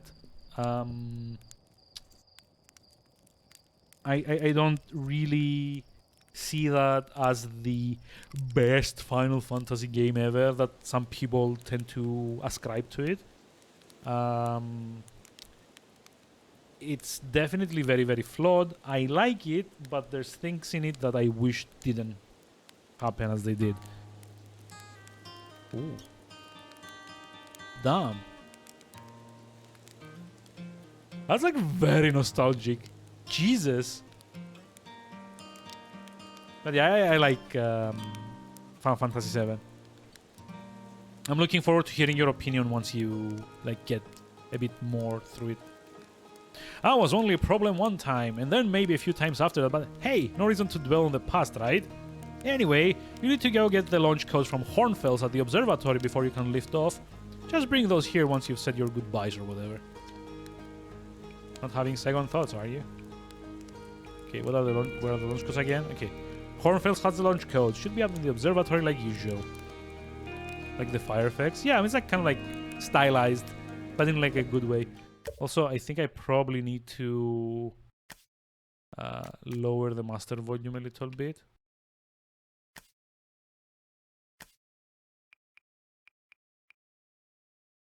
Okay, I see the problem here. Oh boy. Lots of options. Wait, okay, leave menu. Let's see, how's the ship looking? Great! Hey, you might get a kick out of this. I've repurposed a spare oxygen tank to be used as an extra combustion chamber. Gonna hit me up at some point for OBS settings. Well, that would be hard because I'm not using OBS. For the last 7 or so years, I've been using XSplit. So yeah, unfortunately, I don't think I can help you. But if there's like overlap in the setting types, I can probably let you know what I'm using. How safe would you say this thing is? Oh, it's a perfect 10. Unless you're factoring in pilot error, in which case about a 4. No offense. I don't like that it pulls me off of the dialogue tree every like time I talk to this guy. Hey, you're the pilot, you tell me. Aren't you pilot types all eager to get up there and explore for yourselves? Doesn't matter if you go to the moon or Brittle Hollow or just the other side of Timberhearth. It's all the same to me. Get out there and have fun. Just don't hurt the ship, that's all I ask. Wait, what? Oh. Okay. So I guess we have to go like this way. Okay, there's like not too many sad things, I guess. I mean, it kind of like depends. There's like stuff that can generally kind of like overload your stream if you're not careful. I've especially found like at least in XSplit like scene transitions and animations and general like media playback tends to bog it down a bit more than it should. Heyo, hatchling! Here you're leaving us to seek adventure among the stars. When you return, let's you, me, and Gosan open up a bottle of the good stuff. The good stuff is less delicious sub wine and more daunting digestive challenge. An iron stomach is the mark of a true Hearthian, my friend. Our hardy hunter-gatherer lifestyle stems from trial and error, by which I mean our ancestors survived eating a lot of bad things. Okay. I kind of want to like chat with all of these guys, but God, is there gonna be like a lot of these dialogues? Because like nothing is voiced and I have to like read everything out loud. It kind of makes me feel like maybe I should, you know, play this off stream. To be honest. Oof. I've just finished shilling up another batch of sub wine for aging. Oh, pretty much just the beginning portion. Nice. It's like the outset, I guess. Outer Wilds Ventures presents postcards from orbit. Oh, you're actually blasting off into that thing, huh? They really don't explode as often anymore. All I know is between the space program and Micah's model rockets, things seem to burn to the ground around here more than they used to. Nice. Do you really worry that the space program will burn the village down? Only constantly. You learn to live with it. You also learn to sleep with a bucket of water next to your bed, just in case. Oh, God. Yep. What's this? This pilot seat, used by pioneering astroneer Feldspar, is all that remains of an inaugural flight into space. Although it's been argued such a distinction requires a breathtakingly liberal definition of flight, that day will nevertheless always be remembered as a landmark achievement in Hearthian history.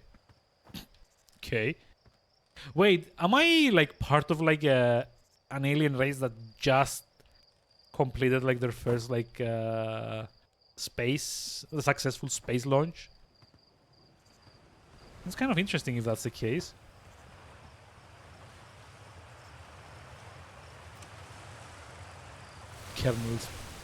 Kerbal space program. Yeah, I've not played that actually. The projector is linked to a Sky Shatter satellite which is currently orbiting Timberhearth. The satellite is equipped with 2 onboard cameras. See if you can take a snapshot of our village.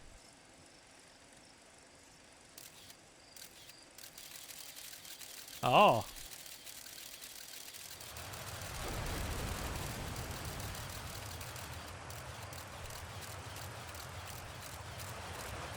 Whoa. What's in there?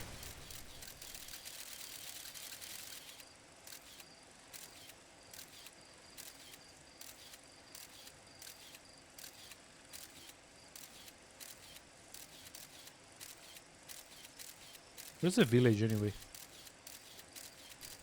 Like, it can't be that big of a planet. There we go. If it completes an orbit this fast. I mean, also by the like the day-night cycle, it feels like a very, very small planet, to be honest.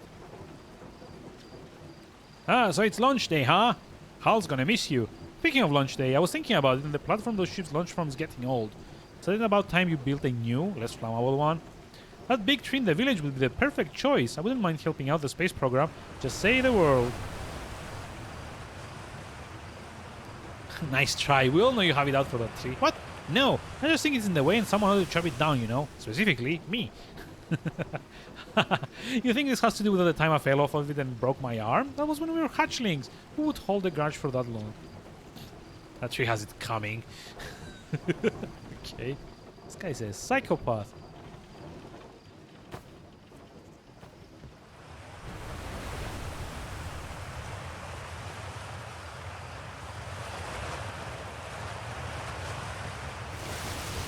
Kind of curious. Can I just like fall in here? Oh.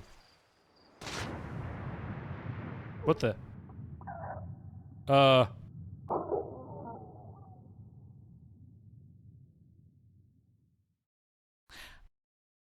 I assume I wasn't meant to do that. Probably.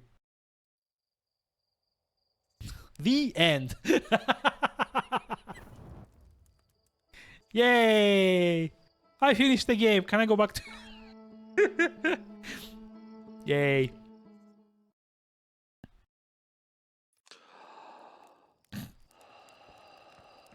Wait, isn't there like a save option?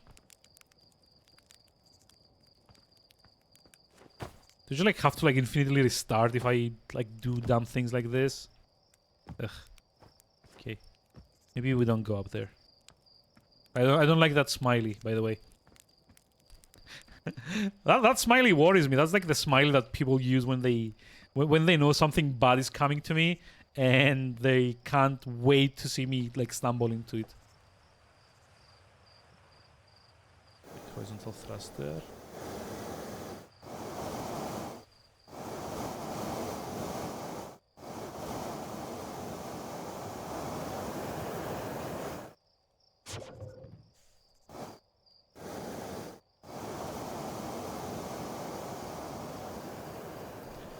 Whee! Bye-bye.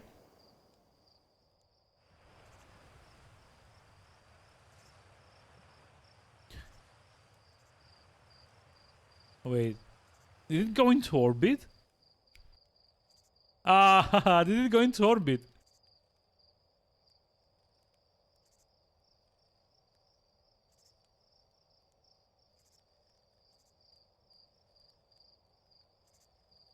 Oh, I don't think so.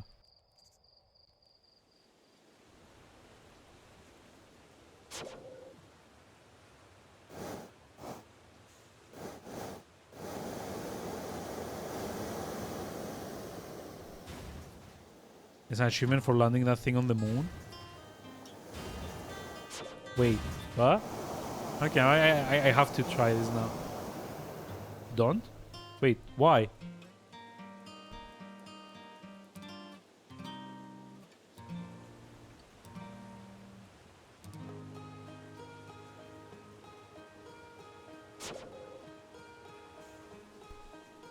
Because we'll be here for ages. Oh, but I really want to try. Okay. Maybe off stream. Oof. Okay, fall damage also. Launch tower. Okay.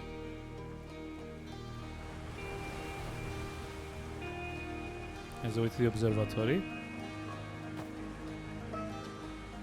Hello there, Space Cadet. I hear you're leaving the crater today. If you meet any other travelers up there, remind them to take proper care of their instruments, won't you? Travelers' instruments. Ah, sure, I made all of these instruments, you know. Let me see, there's Chert's drums, Rybek's banjo, and Gabro's flute. And Feldspar's harmonica, of course. Although Feldspar's been missing for a long time. Anyway, you hear music in space? That'll be one of the space program's other travelers. If you feel like company, you can always pull out your signal scope and track them down. Oh, wait, collectibles? Kind of thing?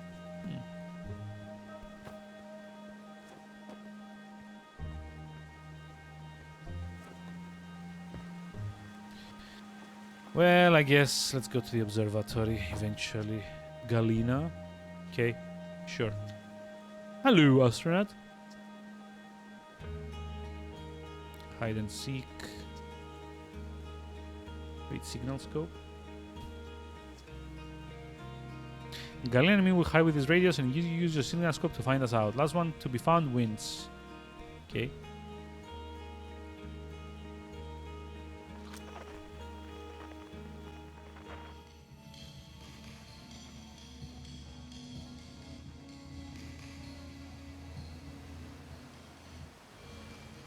Oh, I see.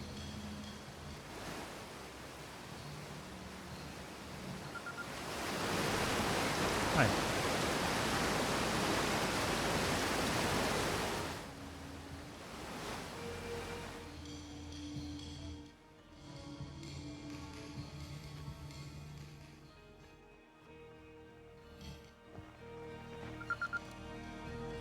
Come on. I'm happy. Thanks for playing with us. Aw. Mine's been poisoned by collectibles. I mean, I wouldn't say poisoned, but I do enjoy... I do know what I like in games, and collectibles is like one of them. I mean, my dude, I've already got like 40 hours into Yakuza 0, and 35 of those were just like me running around doing like random stuff. Fishing rhyme. Singing helps me pass my time. You're the creator? Guess we'll be a bit busier without you around to lend a hand. That big water planet, Giant's Deep. That's where I'd go. I need to find Hornfells. Okay. Up there.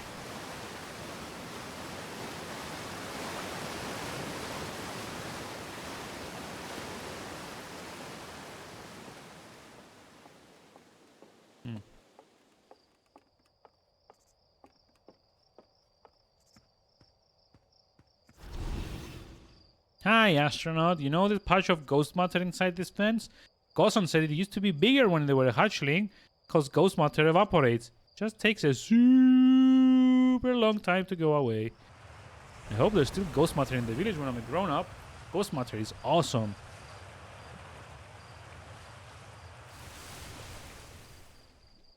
You know, ghost matter is how Tektite lost their food, right? Oh, really? That's so cool. What's ghost matter?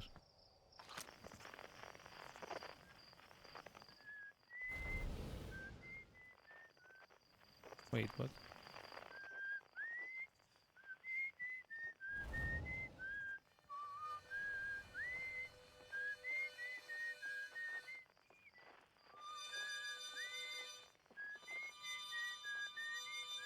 $27,000 miles away. Jesus. Meters? Miles? I don't know.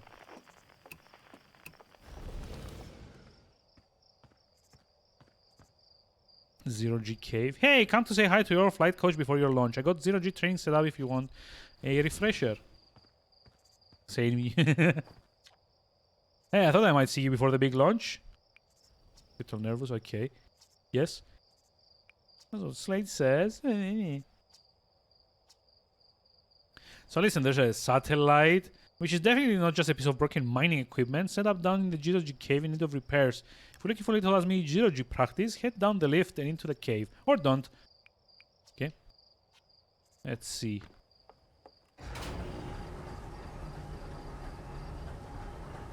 This I guess like the tutorial for like handling everything like when I launch myself into space.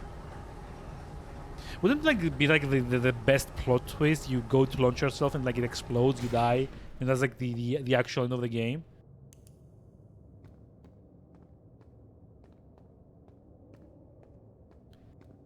Hey, Zero G cave. Let's see. Down, up, thrust. Okay.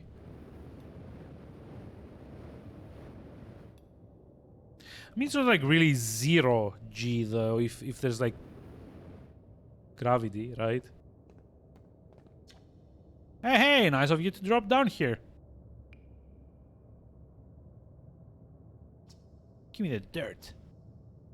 Come to think of it, Tektite saw something crash outside the village crater earlier. That's new and different. Anything on fire? God.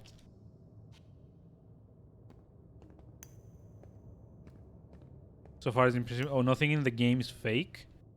Oh yeah, there's like no trickery. It's actually really impressive that like they can emulate like planetary physics to like that degree.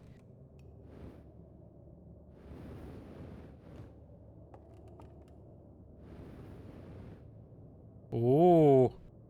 Okay, and like the more you go into the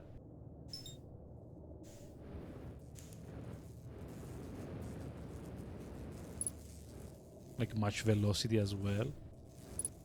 That is legitimately very interesting.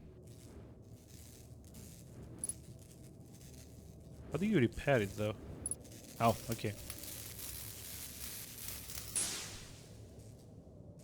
Just to ask Raiken about it? Well, why would I ask Raiken specifically about this?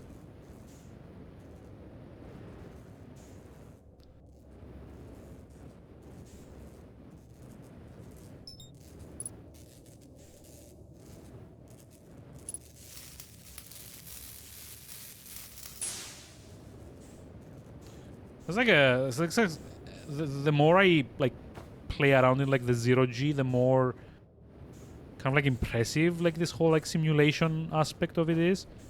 Because there seems to be some like very real momentum build up going on.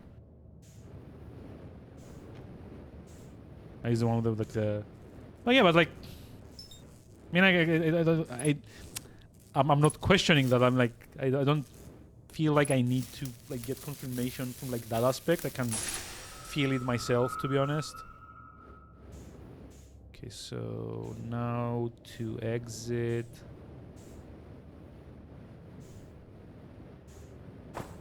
Nope. This way.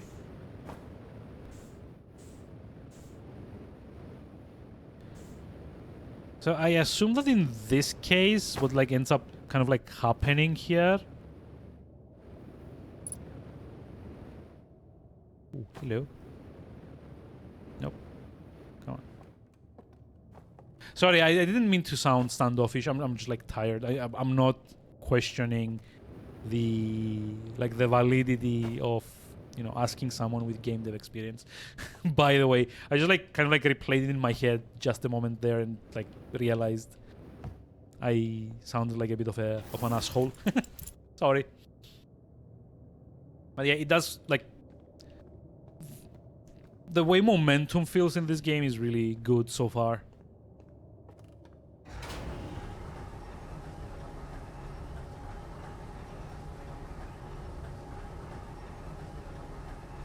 And I mean, this also kind of validates what I was saying about this planet being very small. So if they've actually like simulating like a day-night cycle, it's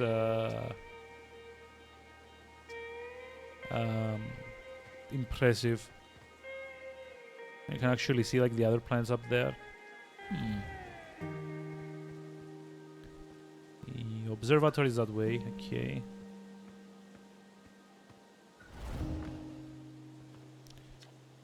I saw smoke coming from Young Bar crater up north and figured I should go check it out. You can use a scout launcher, just please don't break it while I'm gone. It's like all these are like tutorials, right? For like stuff that you can use in the game.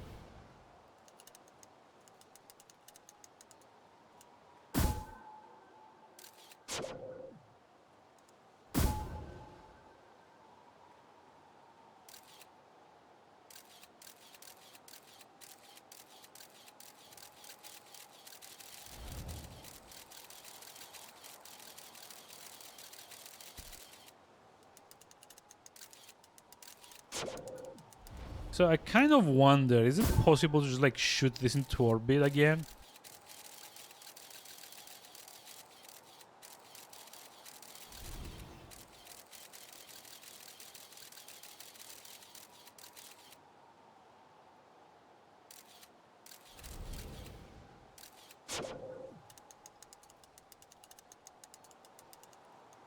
Probably not, because you can actually adjust like the upwards angle of it. What does this say? South, Quantum Grove Crater. No mine ruins. Young Bark Crater, okay, is like that direction they need to aim. Let's see what this guy saw.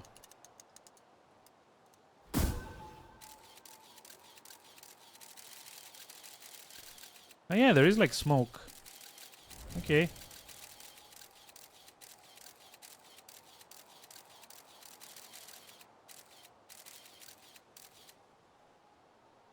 I mean, not very helpful, but sure. I guess we get to go out and explore that part later, I guess. Where's the banjo music? The game needs like a more constant banjo music, to be honest.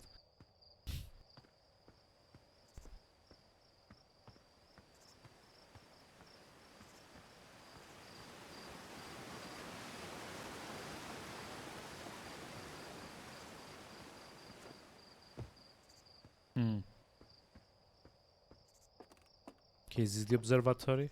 Nah. Outer Wilds Ventures founding members. Clockwise from the top, Hornfels, Gosan, Slade, and Feldspar. Okay, sure. Big thanks to these additional founding members of Outer Wild Ventures, without whom we would never have gotten off the ground. Was this game like kickstarted? Matthew Steinhauer, Ben Etherington, QRT of the Pie, Jordan Frith, Tom Cummings, Sean Shark Templar Farrell, Steven Ursel, Ryan Omrecker. Yeah, this game was kickstarted, probably.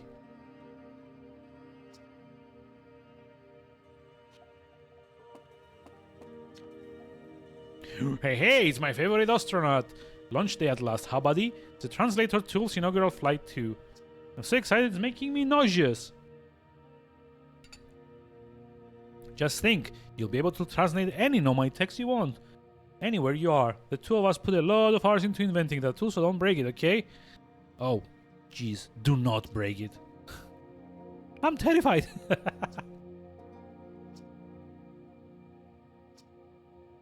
Wonder what the VR looks like with 4 eyes. I mean, I don't think you actually emulate it like that.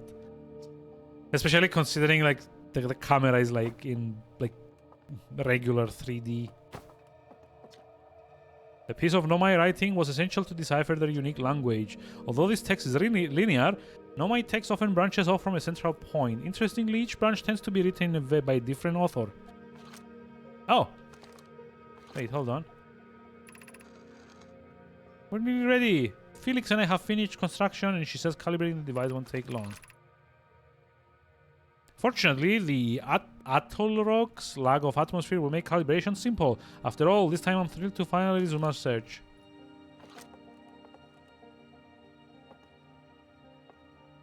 Is that it? Wait, what about this icon here? That's not writing, I guess. What is here are parts of the Nomai skeleton. We can tell from their skulls that they possessed antlers, and quite unusually, only 3 eyes. Okay.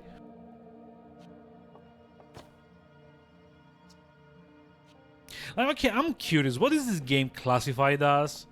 Is it like an adventure exploration kind of thing? The anglerfish specimen to be found attached on the landing gear of one of our ships that flew close to Dark Bramble. It appears well suited to live in dark places with minimal atmosphere. Okay. Crystal was taken from a Nomai ruin in Brittle Hollow. Seems to create a local gravity distortion and most likely used to traverse steep surfaces. Wait, really? Oh!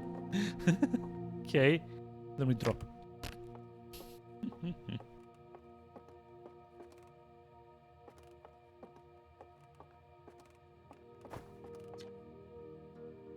Open world exploration sandbox game? Ah, okay. If a star is massive enough, it will continue to fuse carbon even into heavier elements like iron. Ultimately, the star will collapse under its own gravity and explode in a violent event called a supernova. That's how black holes will be created, by the way. Based on Chert's observations, it will one day be the fate of our own sun. Oh, it's like a... Wait, it's like a red dwarf into like a white giant. Starts to contract. Starts to contract, blah, blah, blah, blah, blah. Red giant, yeah.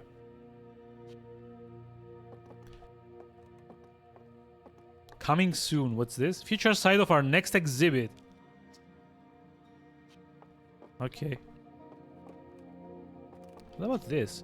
Watch closely. These balls move on their own. The ground is perfectly level, so what do you think causes this spooky motion?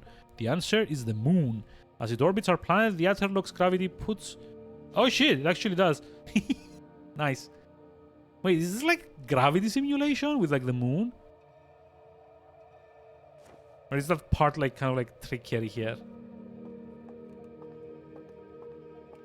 Yes, nice. Very nice. The strange rock moving around in this grotto appears to react to conscious observation. The level-headed among us realize there must be some sort of optical illusion at play, but Gabbro claims the rock exists in all possible states until it's observed. Wait, really? Jesus. Hold on.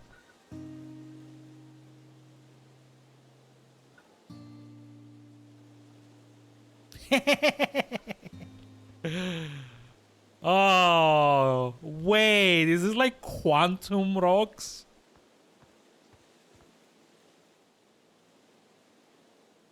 Hold on.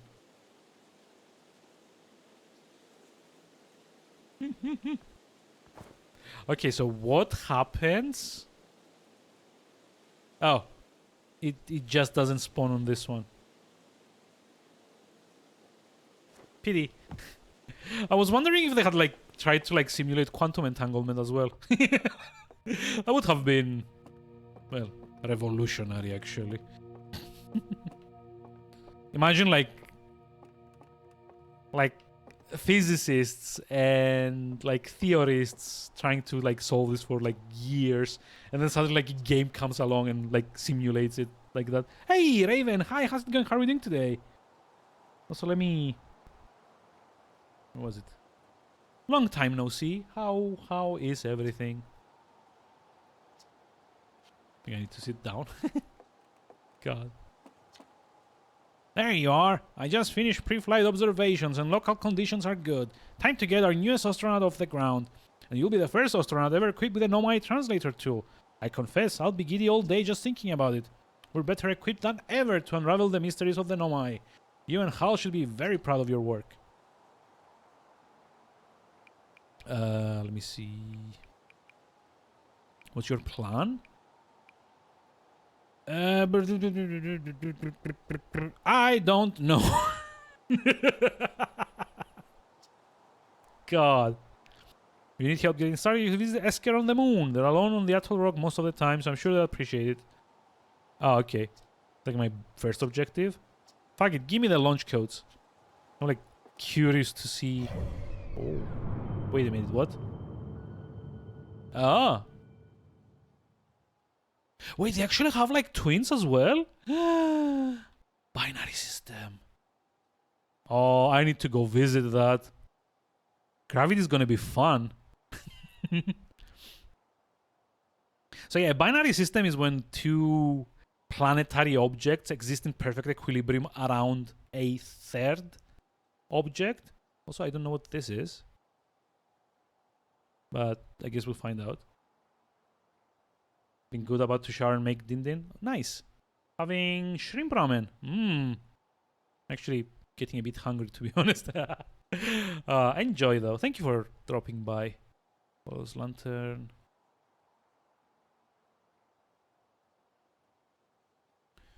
Giant's Deep, Dark Bramble. Giant's Deep has like space debris orbiting around it. You are here. Oh, I really want to visit the twins. Anyway, let's go do that. Actually, let's go do. I'm not sure exactly what. I guess I'll find out eventually. So I don't know what's. Oh, there's like the quantum rock.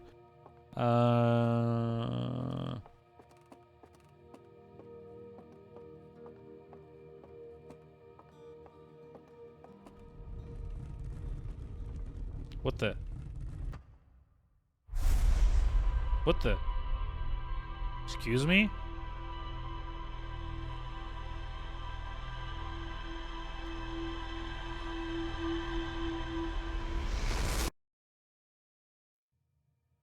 Huh? What the fuck just happened?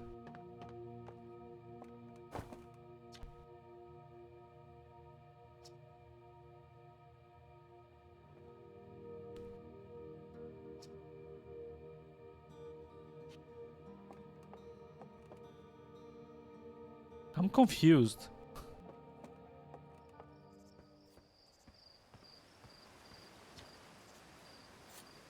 Hey, so did you get a good look at the Nomai statue?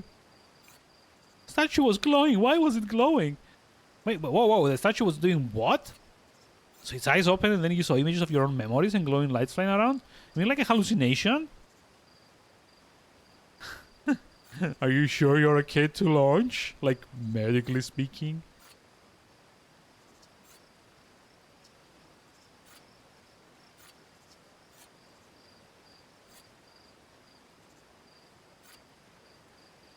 I don't think you're going to get any answers from the museum statue, but Gabro said they were going back to Giant's Deep.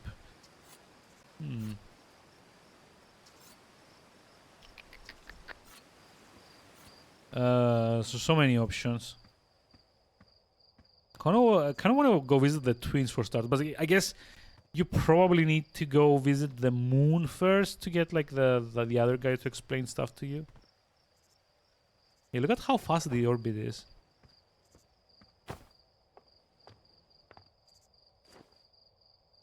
Honestly, my only question is like with the orbits being as close as they are here.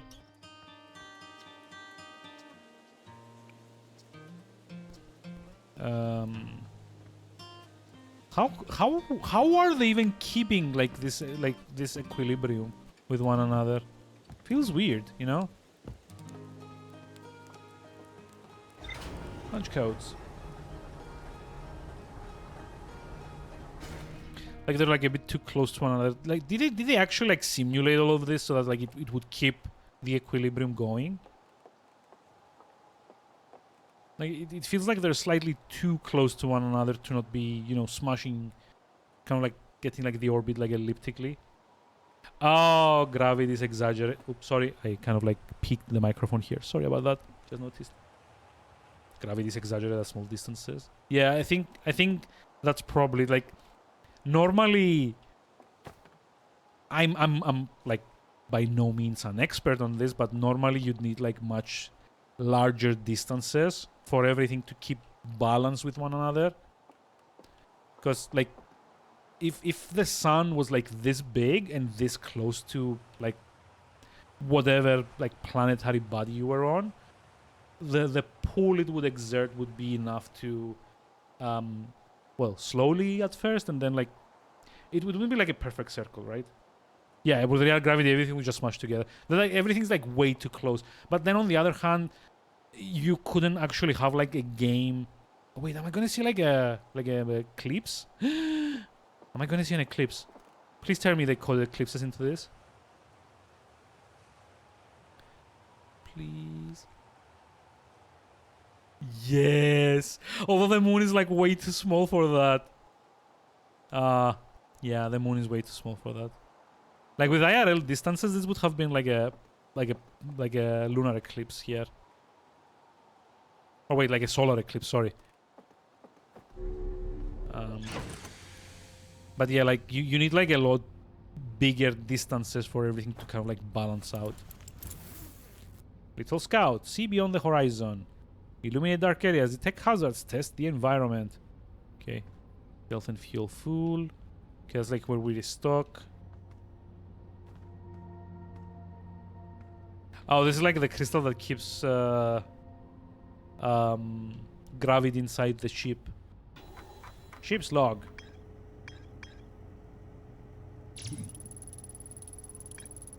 Oh, there's like all like points of interest here, I guess.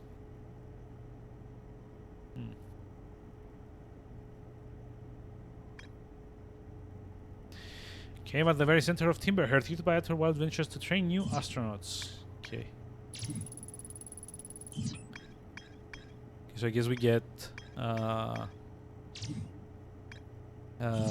mini objectives, I guess, to give me like a direction to where to go. Oxygen refill. Spot a tree, walk towards it, enjoy. Okay. Fine. Buckle up.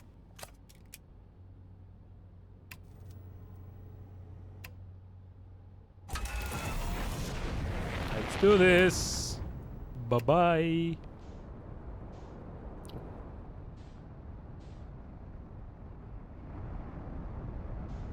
Are we out? Yes, we are. Space. We're in space.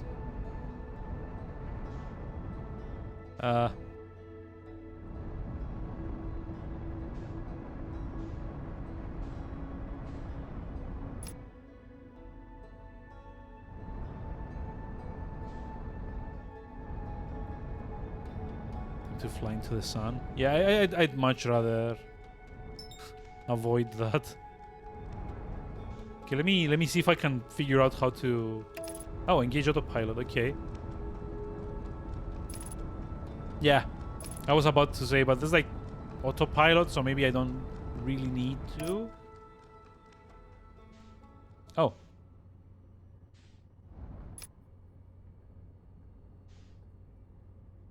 Guess I do need landing mode.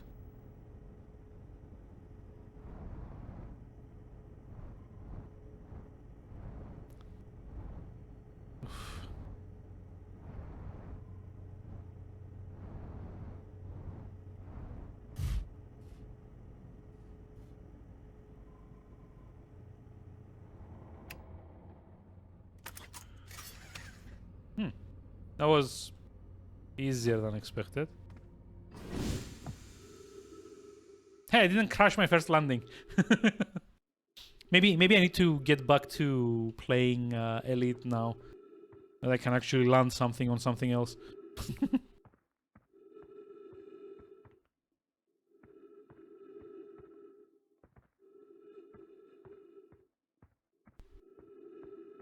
Didn't even forget to put on the suit. Oh no, I've what the? Oh right. There's like a launcher here. Damn. Yep. That's gonna take some getting used to. Like the jump button doesn't work without gravity. Esker signal scope log.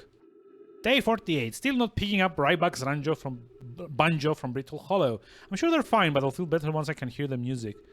Listen to Church play for a while today. Unrelated, someone should tell Profi and Gosant that flirting is not subtle from an aerial perspective. Banjo music coming in loud and clear today. Sounds like Ryback's doing okay. That oaf, I was worried. Today I thought I heard something strange. I don't know. It was probably nothing. Nope, it's back again today too. Something strange is coming from Timberhearth. Okay, this is crazy, but the sound from Timberhearth sounds exactly like Feldspar's harmonica. But Feldspar disappeared in space ages ago. It can't be them. Wait, really?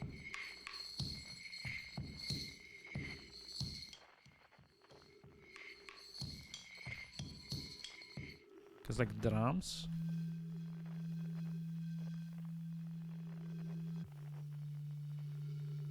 I don't know what this is.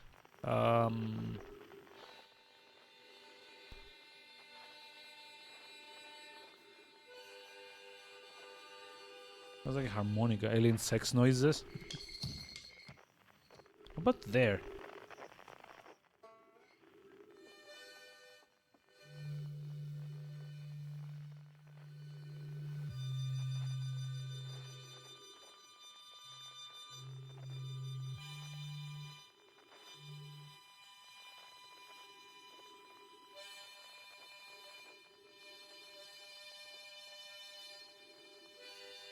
Oh wait, is that the place with the...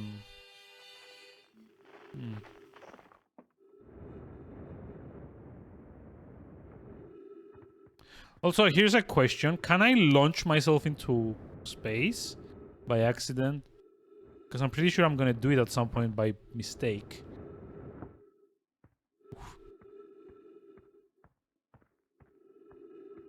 Totally. Cool. So happy about that. So the rotation here is awful.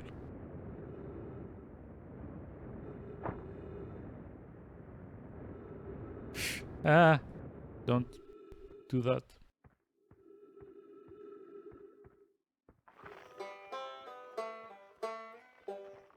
It's like the banjo over there. So where's the guy that's supposed to be stationed here? Oh, hold on.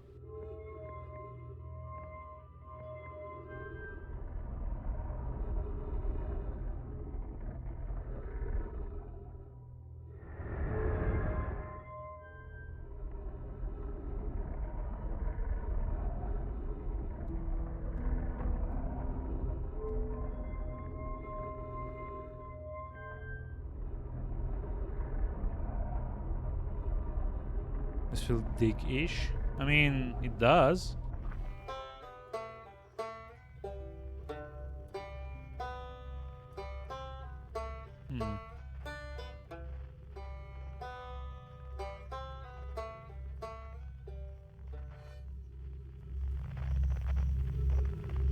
Okay.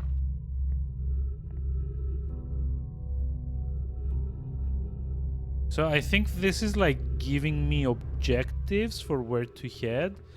So this one would be like on like Timber Hollow, I guess. I'm kind of like wondering what's down here.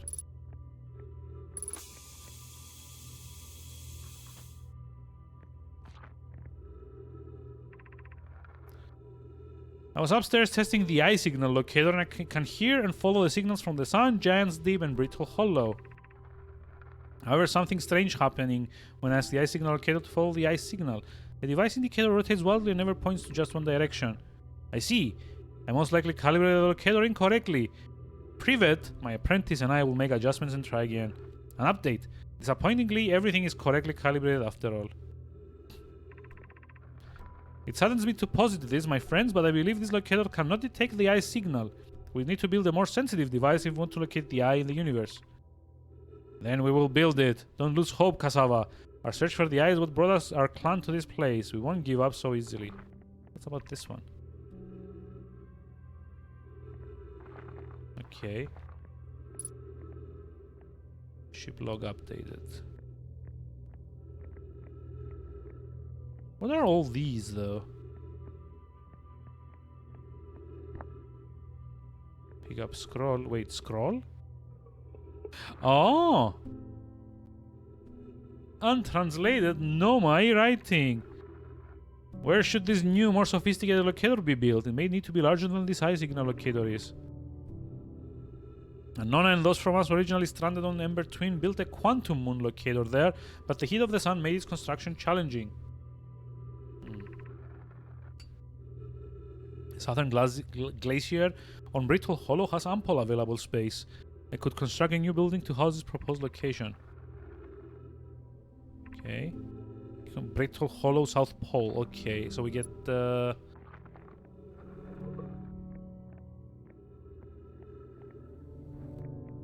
Can I just drop it? Okay, wow. Wow, I've seen this ruin in other travelers' pictures, but seeing it for myself. It's really old, isn't it? But wow, this is the coolest day of my life. Okay, time for some official notes. So this is some kind of Nomai locator. It can point out the different planets, which is incredibly cool, by the way. But from what little I can understand of the writing here, I think it was built to try and find something specific. I'm not sure. I also was able to translate something about the South Pole of Brittle Hollow, so I'll fly there and see if I can learn more.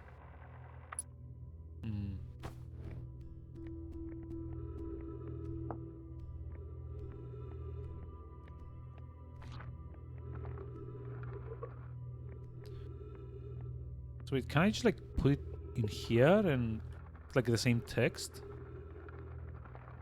So I assume we need to go to Brittle Hollow first. I think.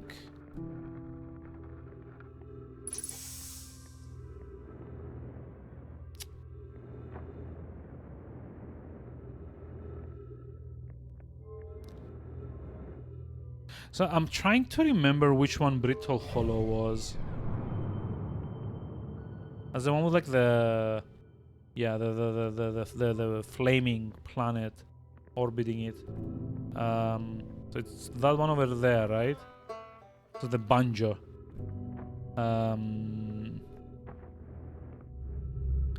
So that would mean like this one.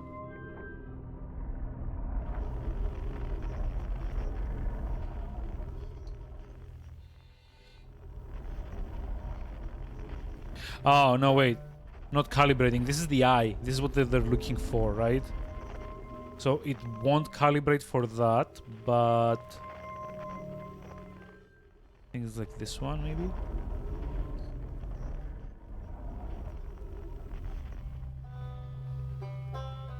Okay. So I think this means that this is the icon for brittle something or another. So this would be...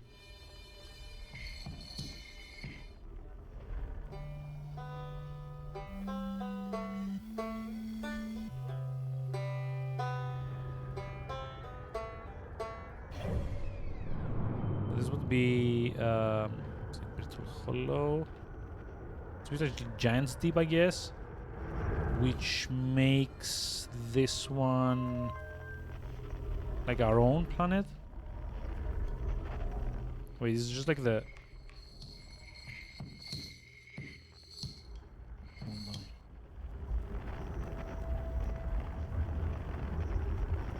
pretty sure that's like the sun, right? There's like the icon for the sun. This is the icon for what's its name? What's its name?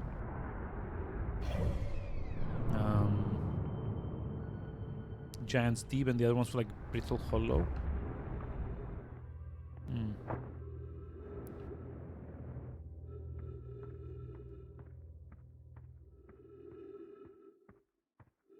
Also, look at that. They actually like went to the trouble of like modeling the coronas on the on their sun.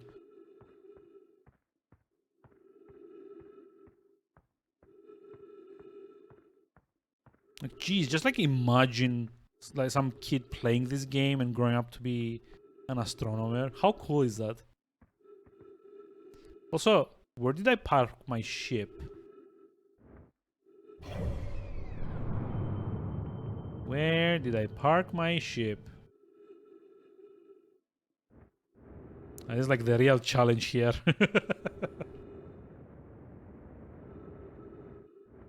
Like screw remembering to put on your suit.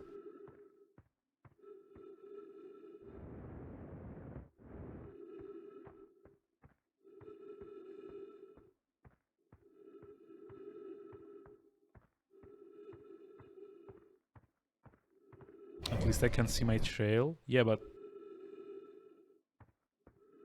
this way? It's not unlimited.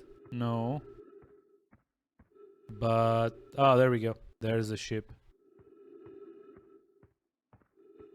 It's kind of hard when like all the like the planets are so small, because you can't actually like figure out that you need to like look downwards and like your objective is on like the opposite hemisphere of like whatever you're standing on.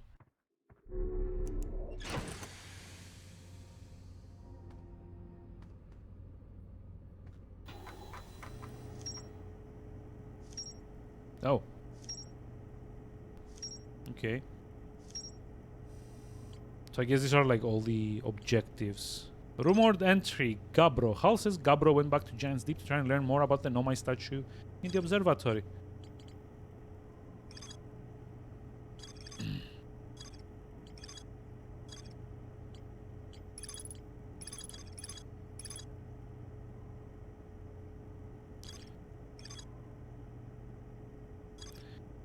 Okay, Brittle Hollow South Pole is my next objective, I guess.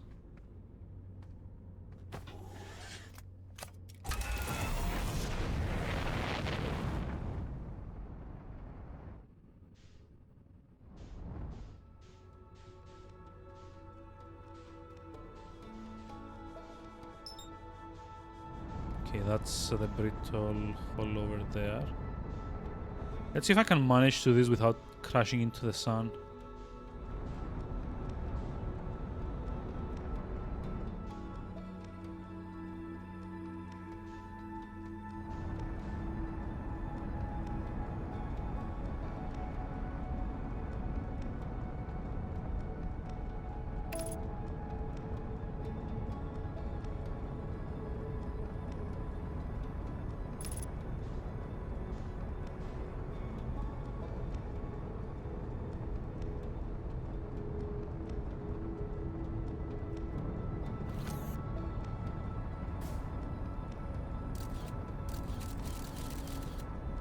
Autopilot. Should I not then?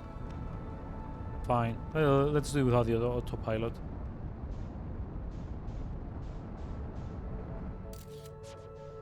Ah!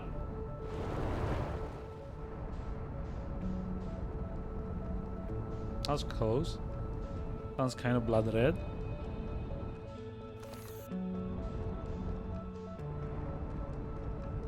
I mean, it does seem like it's like a... It's going through like the transformation to like red dwarf. It just doesn't care between if there's anything between you and the destination.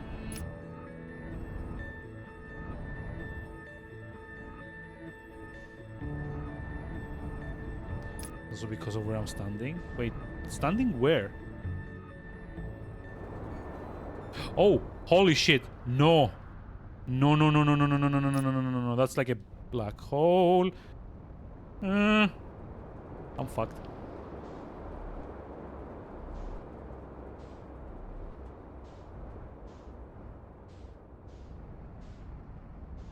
I'm stuck on. Oh god, I'm gonna get sucked in. Well, it was a nice one when it kind of like. Can I escape? Is there like a literal black hole in there? Jesus Christ.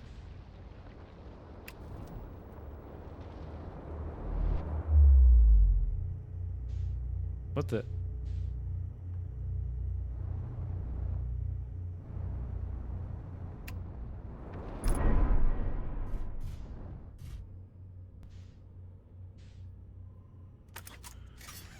I'm confused. Like, what on earth happened here? Also... Oh. I should not have done that. What is even happening here?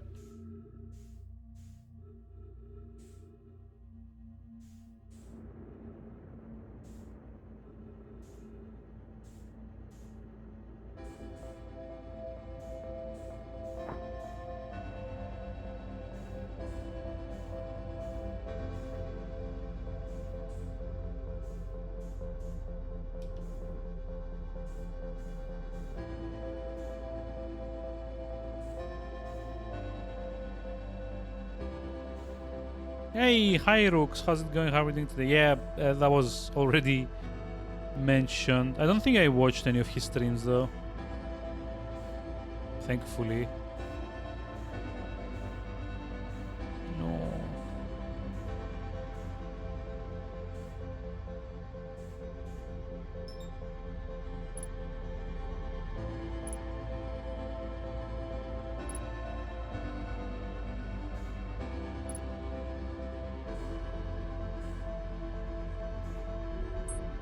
Oof. Seem to say hi and leave after a few minutes. Maybe I don't like I know he streamed this, but I don't really like remember even when and how and like all of that.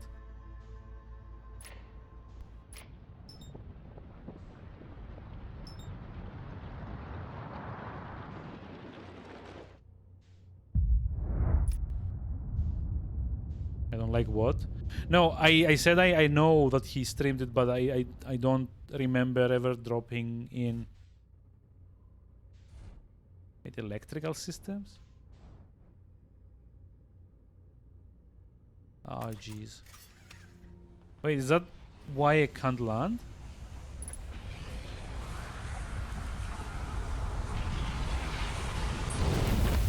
What the? I died. I probably died, didn't I? Oh.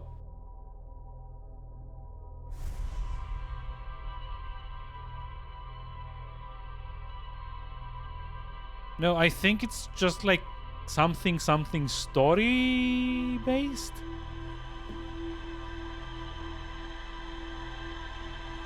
Also, are all these like flashbacks like actual like recorded elements of the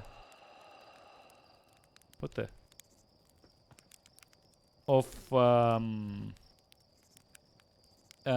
like the game?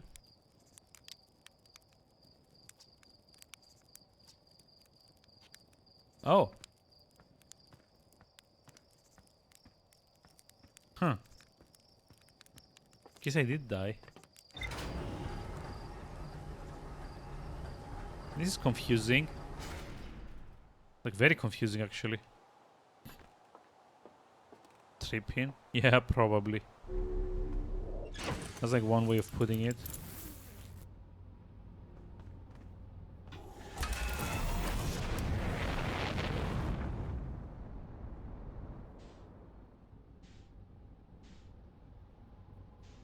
Okay, I guess we're trying to get to Brittle Hollow again, right? Oh, fuck. Not yet. Up we go.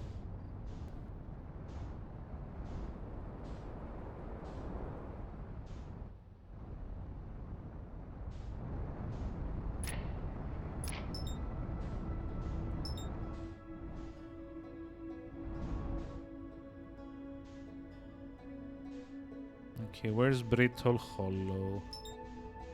Dark Bramble. Yeah, I'm just gonna base it on the autopilot this time. I really have no idea how the gravity works in that. I probably died because I tried to go through a black hole in the middle of a freaking planet there.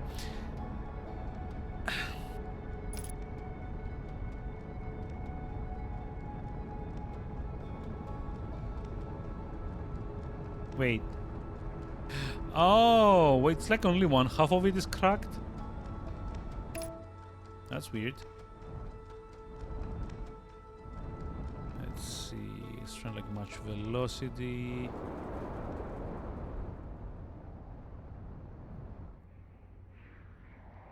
Like very, very slowly.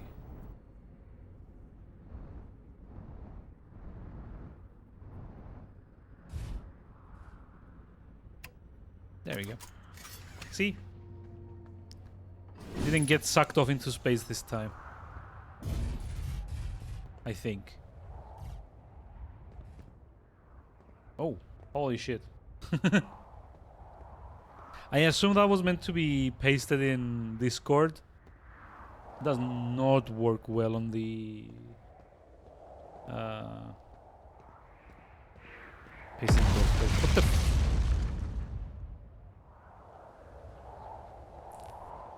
fuck? Unidentified signal nearby. Hold on. Up there.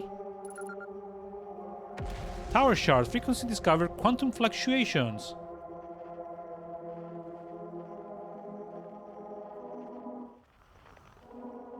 Wait, is it like one of those quantum rocks again? Yep.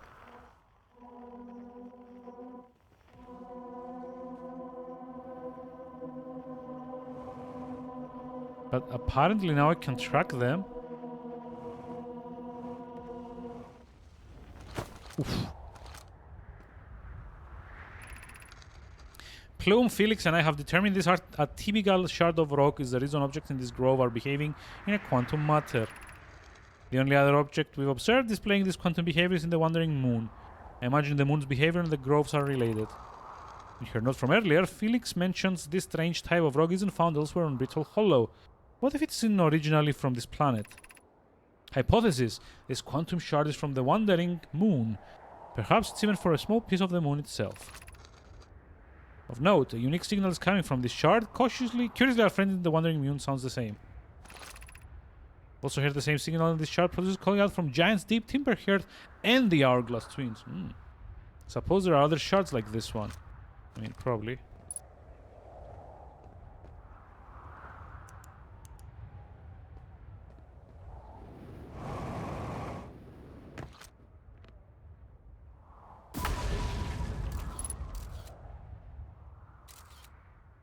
Surface integrity 70%. Wait, do I...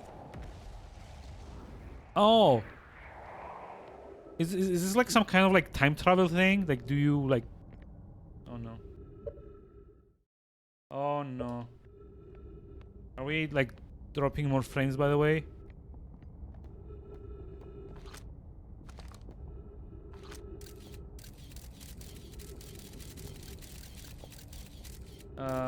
Yeah, my preview like keeps getting like delayed. Uh-oh. What did I do?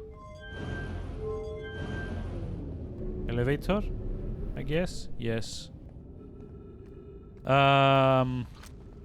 Is it like some kind of like time travel thing here? Because maybe I took too long to come to this planet at first and it kind of like blew up. Now it's just like surface integrity 70%. It's like eventually like collapsing under its own weight. Yes. There's the black hole that killed me last time.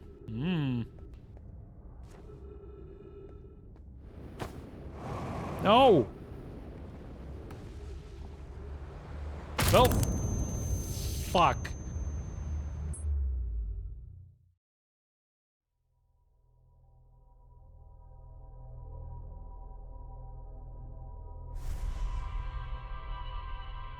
God.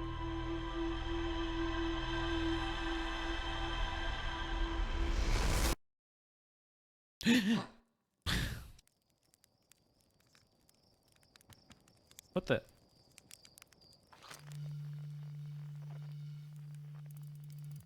What was that? Used to be an astronaut like me. Yeah, I mean. Yeah, so okay, like when you die, time rewinds and you get to try and like do it again, I guess. Woohoo.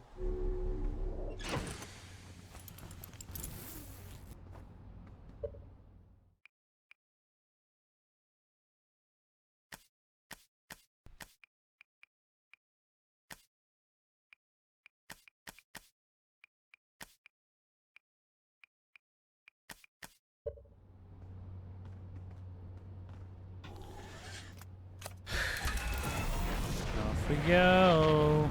Again.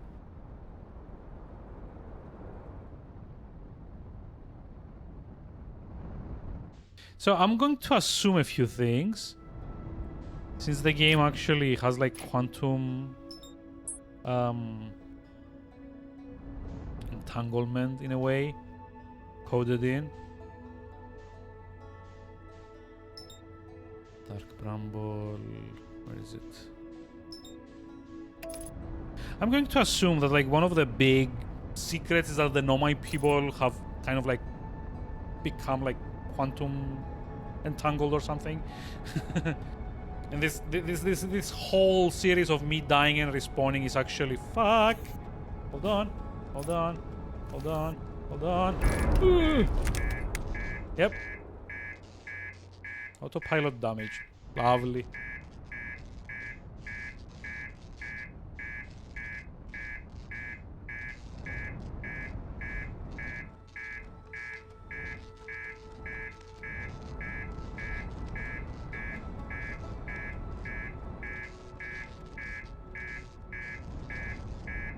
Bye. Isn't this in Elite Dangerous? Yeah, I've done this in Elite Dangerous.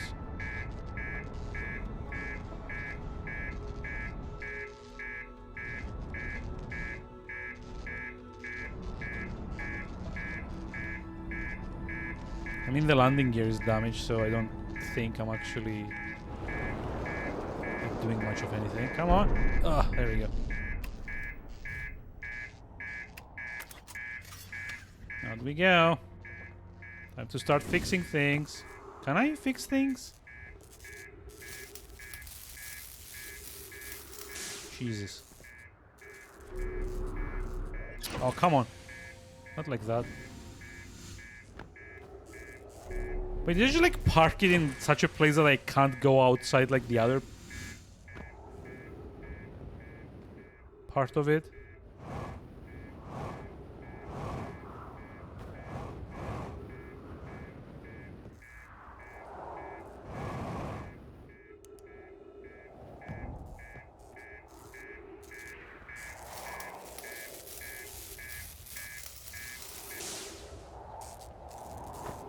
Did I fix it? No, I didn't. There's like... The landing gear still needs... correcting. Hey, Glyphix! Hi, how's it going? How are we doing today? Are we done?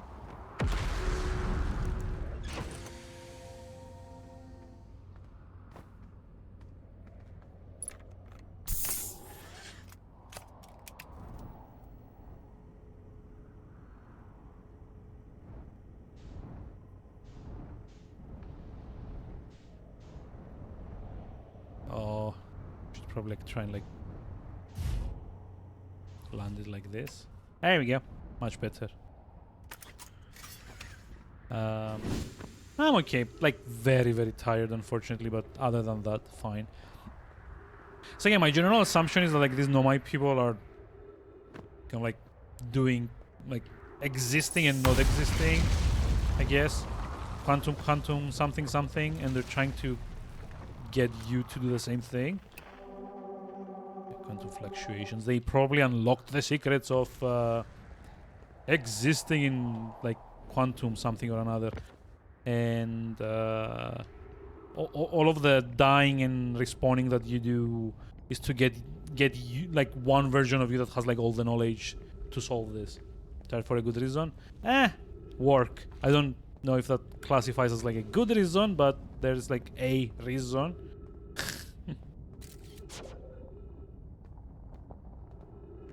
God, there's like a thing in there. I don't know. Can you... It's like get in there somehow? Probably not, huh?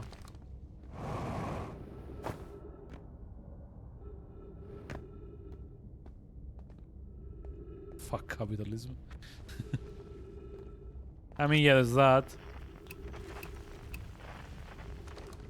So this is probably a person... Oh, hold on. Yeah, we'll have to do it.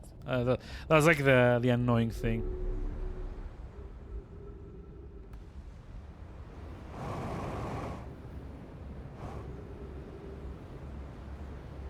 Yep. Fucked again.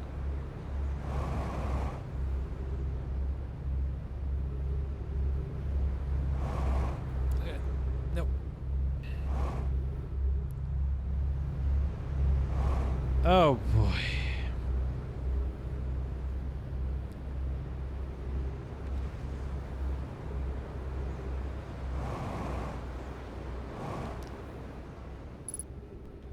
Oh my god, this is gonna hurt. Oh, this is gonna... Oh, thank god. I don't know where I landed, but I'm not orbiting a black hole anymore, so... That's a good thing.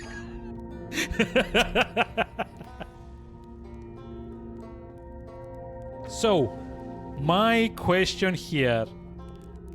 If I try and launch myself to land on that part of gravity... Will I launch myself back around like the black hole or not? Okay. Okay, you can do it. Like small boosts, you can do it. Also like half dead, I think. Identified signal nearby.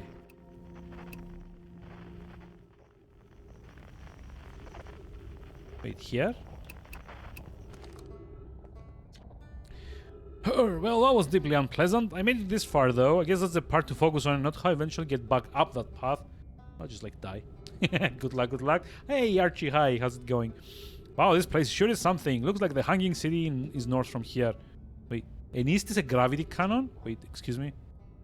I'm detecting oxygen from somewhere below. Oh. Okay.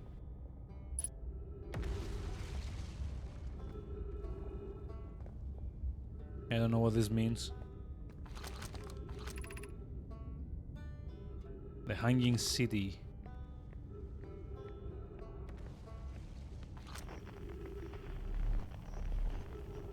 You don't... Like, what's the frequency that it's talking about? Wait, and all of this is built inside the core? Jesus Christ. Want to see the cannon? I don't, because it means having to see the black hole as well. I'd rather not. Well, yet, anyway. Also, I love that the ship is like 30 kilometers away. Eek. It's like a long walk back. I guess like probably easier to just like die and retry again. Yep, there's a black hole.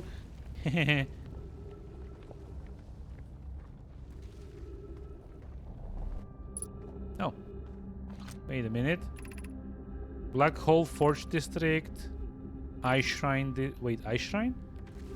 Meltwater District. School District. Oh, wait, hold on. What was this? Meltwater. So we're looking for the one with the 3. No.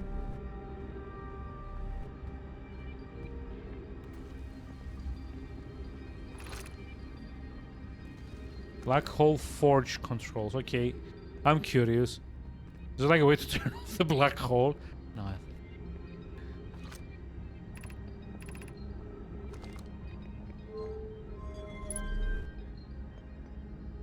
Ship log updated. Wait, what? Oh, what did I just do?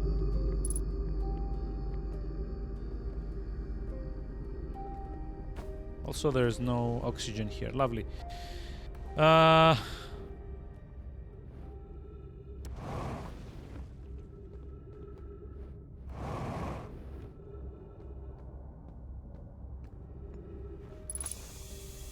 Oh, okay, good.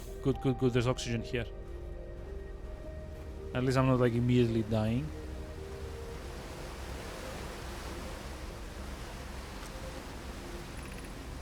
The Ash Twin project requires a powerful, highly advanced warp core. How should we obtain it? I don't know. How should you obtain it? There's probably like more scrolls around here, right?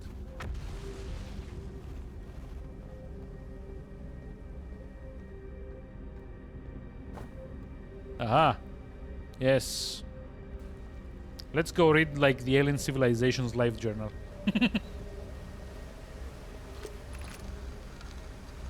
We could retrieve the warp core from the vessel.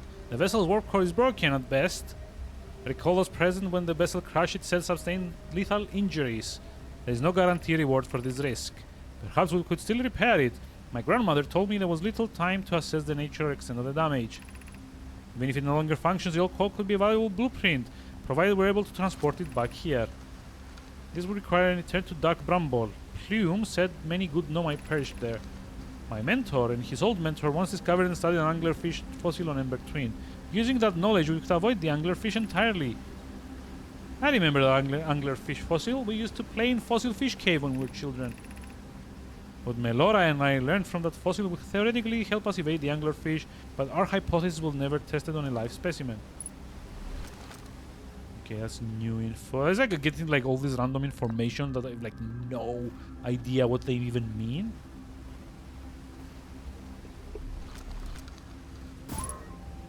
God damn it. Come back here. Solution 2. We could craft a new advanced warp core inspired by the vessel's warp core. Abandoning the vessel's warp core in its casing means losing valuable information. That is true. However, its knowledge we have little hope of recovering. I think it's best to relearn, I think. I would very much like to craft such a powerful core. More relevantly, I believe the Black Hole Forge crew and I could recreate the basic design. This is the safest path for our clan. Okay, a lot of arguing. I like the dialogue system. Kind of like it takes the idea of branching dialogue to like a very literal extreme.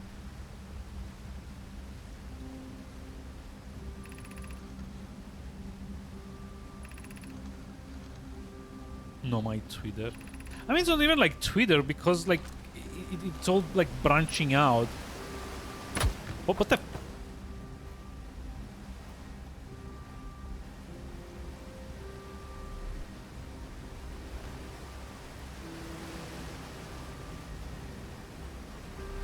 What the actual fuck just happened? Oh, holy shit. Oh no, is this place collapsing? There's like some random red thing fell on my head and I lost health, I guess.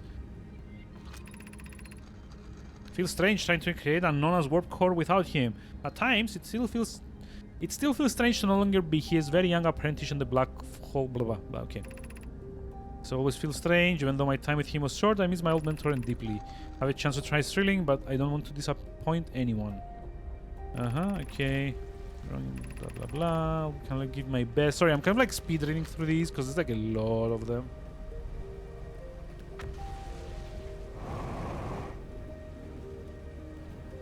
Oh.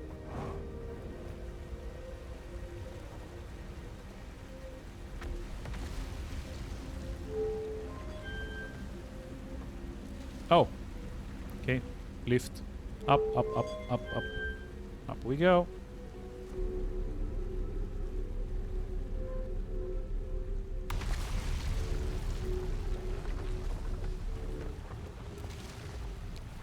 Well, I think this is probably the time where everything starts collapsing.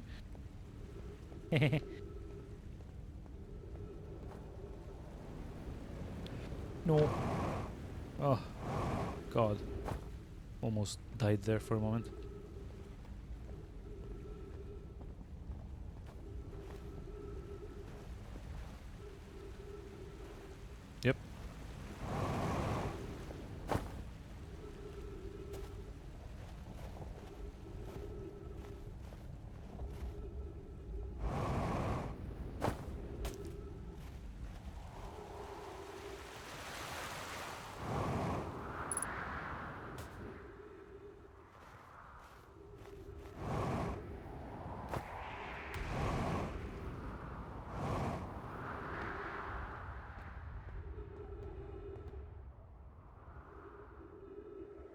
Dear God.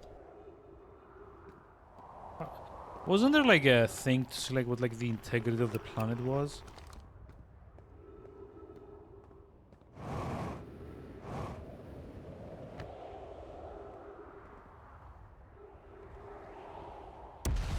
Yep.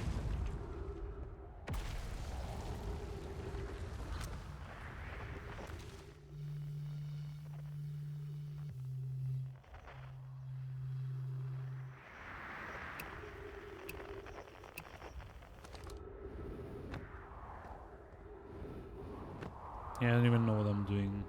Very brittle indeed, yes. I mean, it's like well named, I guess, but also doesn't really help me much. Okay, there's like no chance I'm getting to my ship, is there? So what's the play here?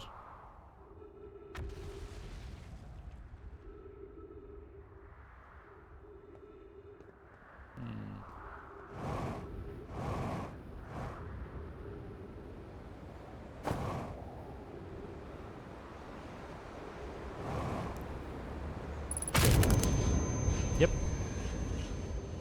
That's the play. See, I know a quick way as well. Yeah. Momentum's like really hard to figure out in this game, especially since you don't really get like much fuel on your jetpack. Aha, we wake up again.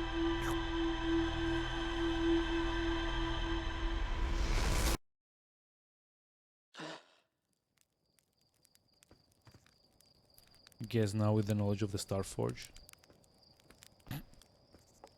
Starforge. Yeah, I think it's like probably like a good time for me to call it though. It's already like 1 a.m. Jesus. Like the Lander minigame. I mean, there is like a Lander game from like the Atari like time period, and there was also like a lunar lander mini game in the Dig. But yeah, I think it's like a bit more complex here. But yeah, okay. I think this reset loop. Ah, okay. Now the game is giving up like what's it called? Like it's giving up a few spoilers here. But no, I think this is it for today. To be honest, I need to go get some sleep. Cause honestly, it's like 1 a.m. I don't want to overdo it even more. So yeah, redeem this day in gaming. Well, like in 6 days from now, sure. But yeah, I guess this will be streaming for the rest of the month, I guess, and hopefully get to finish it before, you know, dying all the time. Hope you enjoyed. My apologies that we didn't like stick with Alpha Protocol, even though I really wanted to. For what it's worth, I'm legitimately kind of like, you know, interested in this. Well, interested is an understatement. For now, let me send everyone over to what is this? The Cloud is online, but schedule meeting mage rate. Well, there's like also Cloud online, but like, what's Cloud doing? I don't know. Oh, Elden Ring. Yeah, definitely want to avoid that for now. Like, kind of like don't want to get like spoiled. It's hard to talk about this game. Most things are like spoilery. Yeah, I get you. I totally get you. I'm gonna try like be better next time, so like I can explore, like discover more things, so like we can talk about them. But yeah, my working hypothesis at the moment is that like these Nomai people like transcended like time and space, and now they live in like a state of quantum superposition or something like that, and all of like the dying and respawning stuff that's happening is them trying to feed you all the information from the various like possible paths so that you can save the day at the end of the day or something like that. Like, I assume it has something to do with not making all the planets crash into one another. Or finding the eye, or both. I don't know. Like maybe one leads to the other. Save the banjo, or the banjo as well, I guess. But yeah, I think like at least for like next stream, I need to focus on like Brittle Hollow. For now.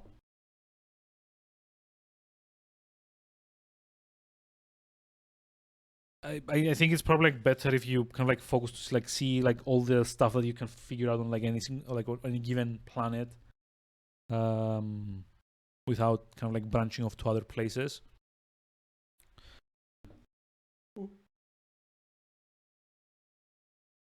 Still a really enjoyable watch. Yeah, especially all the times I died. or like all the times I almost died by like flinging myself. I was actually very proud of managing to not die when I kind of like did the whole slingshot thing through around the black hole.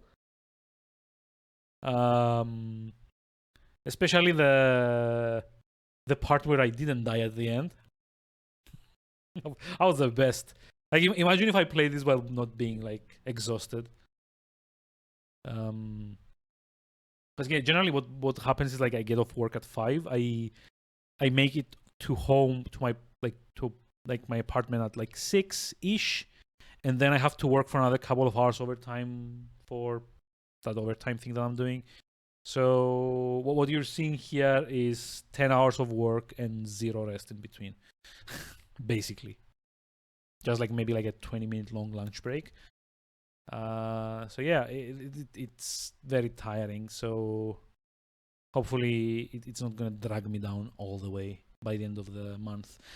But yeah, I'll see you all around on tomorrow actually at around 9 p.m. again with more Outer Wilds, while we try and figure out the secrets of the universe and not dying. Until then, let's go say hi to Millimage. Yeah, I look forward to talking about this too, honestly. Assuming I'm like well rested as well. And seeing like what all the fuss is about, with like everyone wanting me to avoid spoilers and stuff. So yeah, have a lovely rest of the evening. I'm gonna see you around tomorrow with more Outer Wilds, probably. Until then, have a lovely rest of the day, and bye-bye.